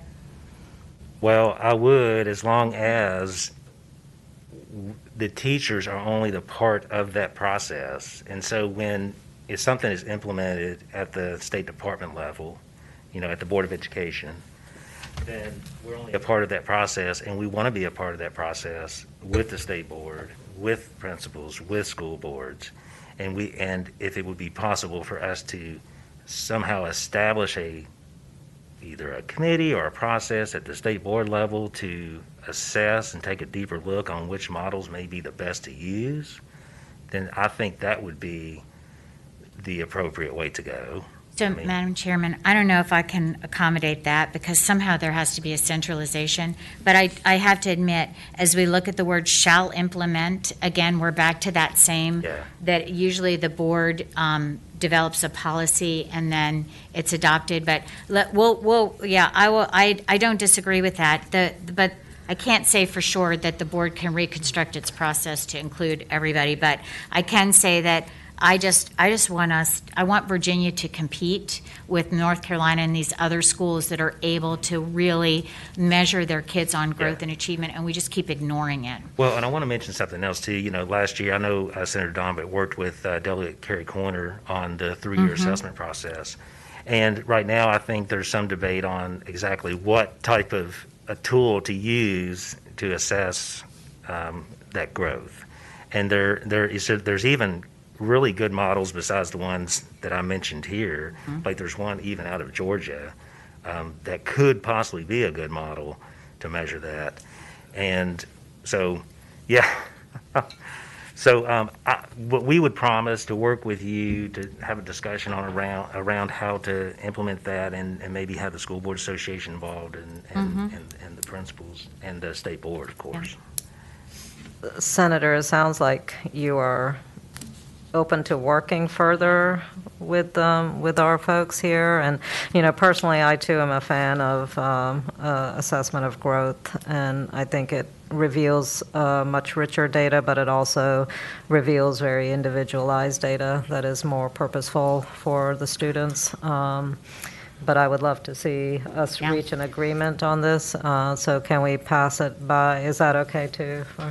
Can we pass it by? Or do you want to move it on to committee and I'll fix it before committee? So we can do that as well. Yeah, if you want to do that. But no, I'm committed, and I'd be very willing to see what language that you want in here. I'd be perfectly happy to talk about that. I think we're on the same page, and that we have language that is superfluous to the intent that can be massaged to make it work. And so we'll expect a substitute and committee next Thursday morning. Move to pass it with substitute anticipated, or amendment with amendments to come. I think, or pass by for the day until next week. Pass, or what do we just want to take it to? Whatever you guys want to do, if we can just get it to Full committee, committee. that would be great. Yeah, we'll just Okay. move it forward. Perfect. No public testimony, yeah. Thank you, Madam Chair. Thank you, Senator Donovan. Thank you. Thank you very Yeah, much. Thank you. So Senate Bill 431 is next, Madam Chairman, and this is a bill that has a substitute, I believe. There is a substitute. Okay. And Madam Chairman, Is there a I- motion to accept the substitute? Thank you. Second. Substitute. Favor? Aye. We have the substitute in front of us. Yes, Senator Donovan. Thank you, Madam Chairman. This is a response to me hearing from so many families and mothers about the very variable policies for protecting from COVID in the schools across the state and how difficult they've been. Most importantly, the testing issue, where the kids have been exposed and they end up at patient first or their pediatrician's offices, and they wait for 5 hours to get a test. We now have challenges with getting the tests, and only to have them be negative, but the kids be out of school for 10 days in the process, not to have virtual education, but to be going home in a lot of cases with worksheets. So the goal of this is to see if we can't come up with reasonably evidence-based processes, and actually, these are beginning to crop up all over Virginia. It's a shame we didn't have them instituted early. Many of the states picked up on this from Europe in the fall, and they had it in place the whole year. But this test to stay has outstanding evidence to show that if a child is exposed and they have no symptoms and they're tested every other day, rapid test, the rapid test repetition increases the reliability, and it has not contributed to any increase incidence of COVID in the schools, but the kids stay in school. There are also, as you know, new guidelines as we look at more information coming in on COVID that reduces the restriction for quarantining if you're vaccinated and boosted. In fact, if you have no symptoms, you don't have to test until day 5, and you don't have to quarantine at all. And so this is an attempt to be able to have Virginia adapt fluidly, as other states have, to keep kids in school, to make up for the lost time from last year. And that is what you see before you in this bill, Madam Chairman. I'm happy to take any questions. Thank you, Senator. This is the Section 1 bill? Is that what 1 and 1 means, or no? What is this? This is a bill to direct the Virginia Department of Health to promulgate regs to make this a standardized process so that we don't have variability across the state that follows the latest best guidelines. But it's in Section 1. Senator Peake, Is that correct? staff is saying that's correct. It's Section 1 bill. Okay. There we go. That's what I meant. Yeah. That was my question. Are there any other questions from committee? Anyone here to speak in support? Is there anyone here to speak in opposition? If I could just put Mr. Riddle on the spot, I have a note that your organization opposes the legislation. Is that correct? Is my note correct? You do have a position to oppose it. Okay. Did you want to speak to that, or just go on record as oppositional? I don't really have an explanation. Okay. But Shane Riddle with the Virginia Education Association, our board did take a position to oppose this legislation. Okay, thank you, Mr. Riddle. Is there any further discussion? Move to report. Second. I'm still kind of processing Yeah. Okay. the substitute here. The substitute, Madam Chairman, removes the CDC guideline language and leaves it under the directive of VDH with best practices. And the reason that that's done is that the CDC, despite all the evidence to support test to stay, didn't actually adopt that and put it on its website as a recommendation until, I think, December of this year. And so there are many states that had the forethought to go ahead and institute this at the beginning of the school year. And I think we need to move forward nimbly so that we can adapt as we go. Okay, thank you. I am going to vote in opposition just because I know we worked hard to have consistency with our guidelines in alignment with CDC recommendations, and Madam that would Chairman. be my concern, Senator. The VDH is perfectly capable of, that's what VDH uses.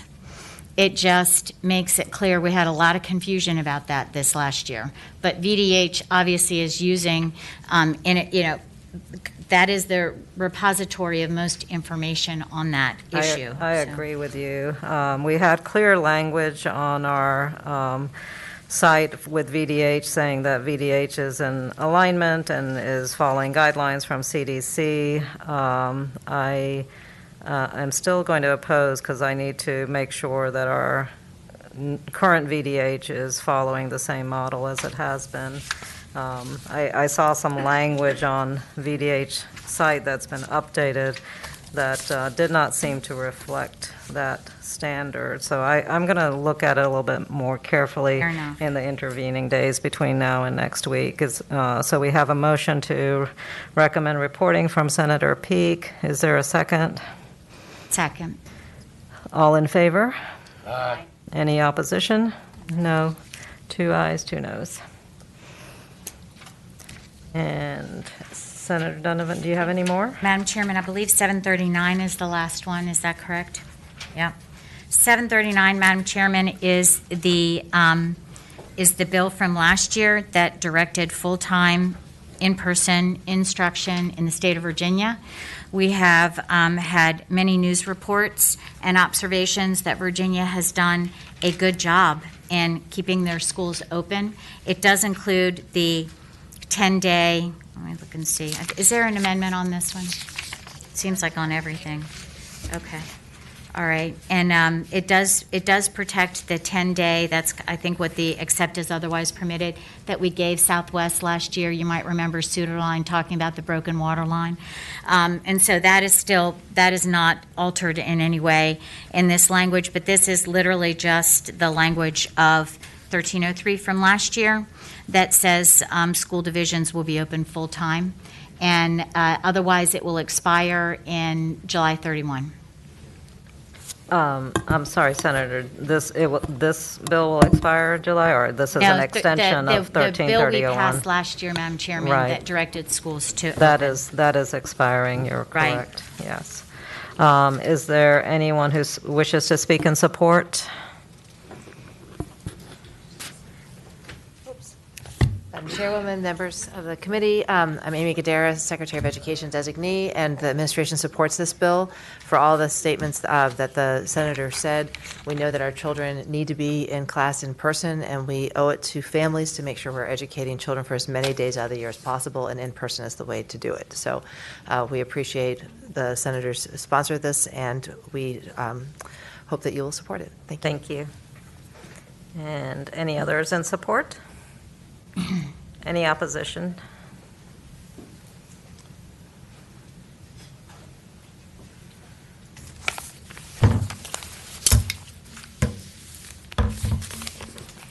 Tom Smith, Superintendent's Association. Having children in school is the primary thing that we work towards.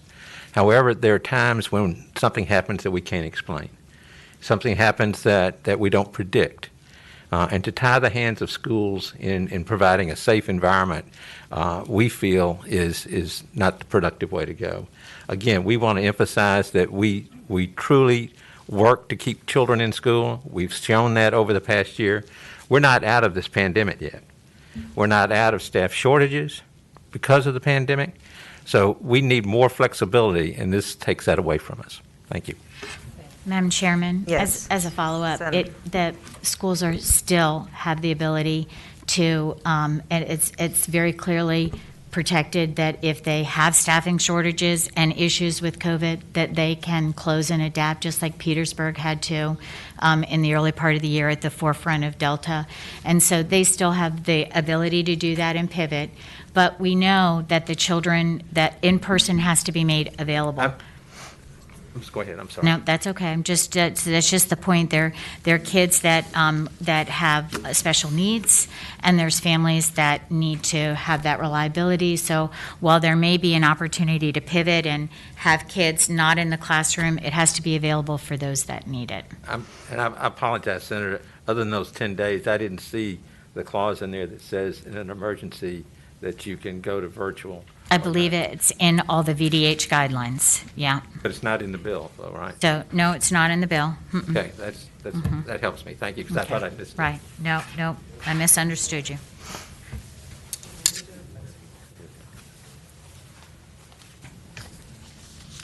Madam Chair, Stacey Haney with the School Board Association. I'll echo Tom's concerns. I don't read the bill to give us the flexibility for, like, we've had some schools that, because of high COVID numbers and things, have had to shut down. I don't see that in the bill. I'm happy to work with the senator to after this for her to show me. But I only see the exception for subdivision C4 of 22.1-98, and that's just the 10 days we can go virtual for weather related. And so I'm concerned about not having that flexibility. If we can work together to make sure we still have that, that would help a lot. And then I apologize to the senator for not bringing this concern I'm about to raise to her sooner. I've been just running around like a crazy person, so I apologize I didn't come see you about this. But I also think there might be hopefully an unintended issue here, and that is that for some of our students who are subject to discipline, we in a lot of our school divisions, we don't have in-person alt ed, and we'll a lot of times offer a virtual alt ed option for a student who might be subject to a suspension. And I'm concerned that we'll be forcing schools to bring back in-person students who are on a suspension, and not everybody has an in-person alt ed. And so again, I think that's something we can work out. I just wanted I didn't want to let today go by without having raised that. So we do have some concerns, and happy to continue to work on this. Thank you. Thank you. Madam Chairman? Yes. I'll be happy to look at that, but I believe it says that it needs to be available. Doesn't mean that every child has to be in it. But we will look at that and see that so an exception where a child was in an alternate situation would not be relevant. And I will check with VDH on that. VDH has very clear guidelines about what schools should do about closing for COVID for the shortest period of time, for the smallest number of students. And I will check and see if, because that's not in this language as it was last year, but VDH has the ability to promulgate those guidelines in exceptional circumstances, but we will check on that. Thank you, Senator. Madam Chair, Shane Riddle with the Virginia Education Association. There is one thing we absolutely agree on, is that our kids need to be in person. There's no better setting for our kids than to be in person. And we absolutely agree with that as teachers and the Virginia Education Association. But we feel like there was one thing missing in the bill. And I should be able to cite Senate Bill 1303 just by memorization, but I can't do that. But I think that if we included something like Section 2 in there in regards to, something to allow the school districts in those type of circumstances to say, okay, in accordance with CDC guidelines, or whether they're having a major problem at the school with pandemic-related matters, I think subsection 2 in Senate Bill 1303, if we could just take a look at it to see if there's something in there we can insert back into this language. And Madam Chairman, the language in 1303 that references closing of schools is all based on VDH guidelines and not CDC. Okay. And so that's very directive in the bill and specific. Well, we are definitely not experts on that part, and the SBA probably is a little more in tune with that language and exactly what it says. But, so we would defer to them. So right now, we're in opposition to the bill. Okay. Thank you. Thank you very much. I think we've heard all the public testimony. Any other comments from committee? I just have one comment, Madam Chair. Yes. And Senator Donovan mentions that what is included is VDH guidelines instead of CDC guidelines, but we need to be mindful that we're dealing with a different VDH. Madam Chairman, Senator. Granted. I have. I do need to follow up. The idea that the VDH would not institute safe guidelines because of a political reason in either agenda, in either political party, that's just not, it's just not what would happen in Virginia. And we would fix it if it did. So I don't think that there's a different VDH that's not going to do what's safe for Virginia. And I don't think that happened before either. I think we had a disagreement on language and ideas and, how to make it all work. But thank you. Thank you. Seeing no other comments, is there a motion on the floor? For It's been moved and seconded that we recommend reporting to full committee. All in favor? Aye. All opposed? No. 2 ayes, 2 noes. Thank you, Senator. And was that your last bill? Yes, ma'am. And is this concluding our docket for today? Oh, no, come on, somebody, come on. Why don't Can we you, come up with a few why don't you more? introduce another fun bill? Let's talk about a few more. The meeting is adjourned. Thank you, Madam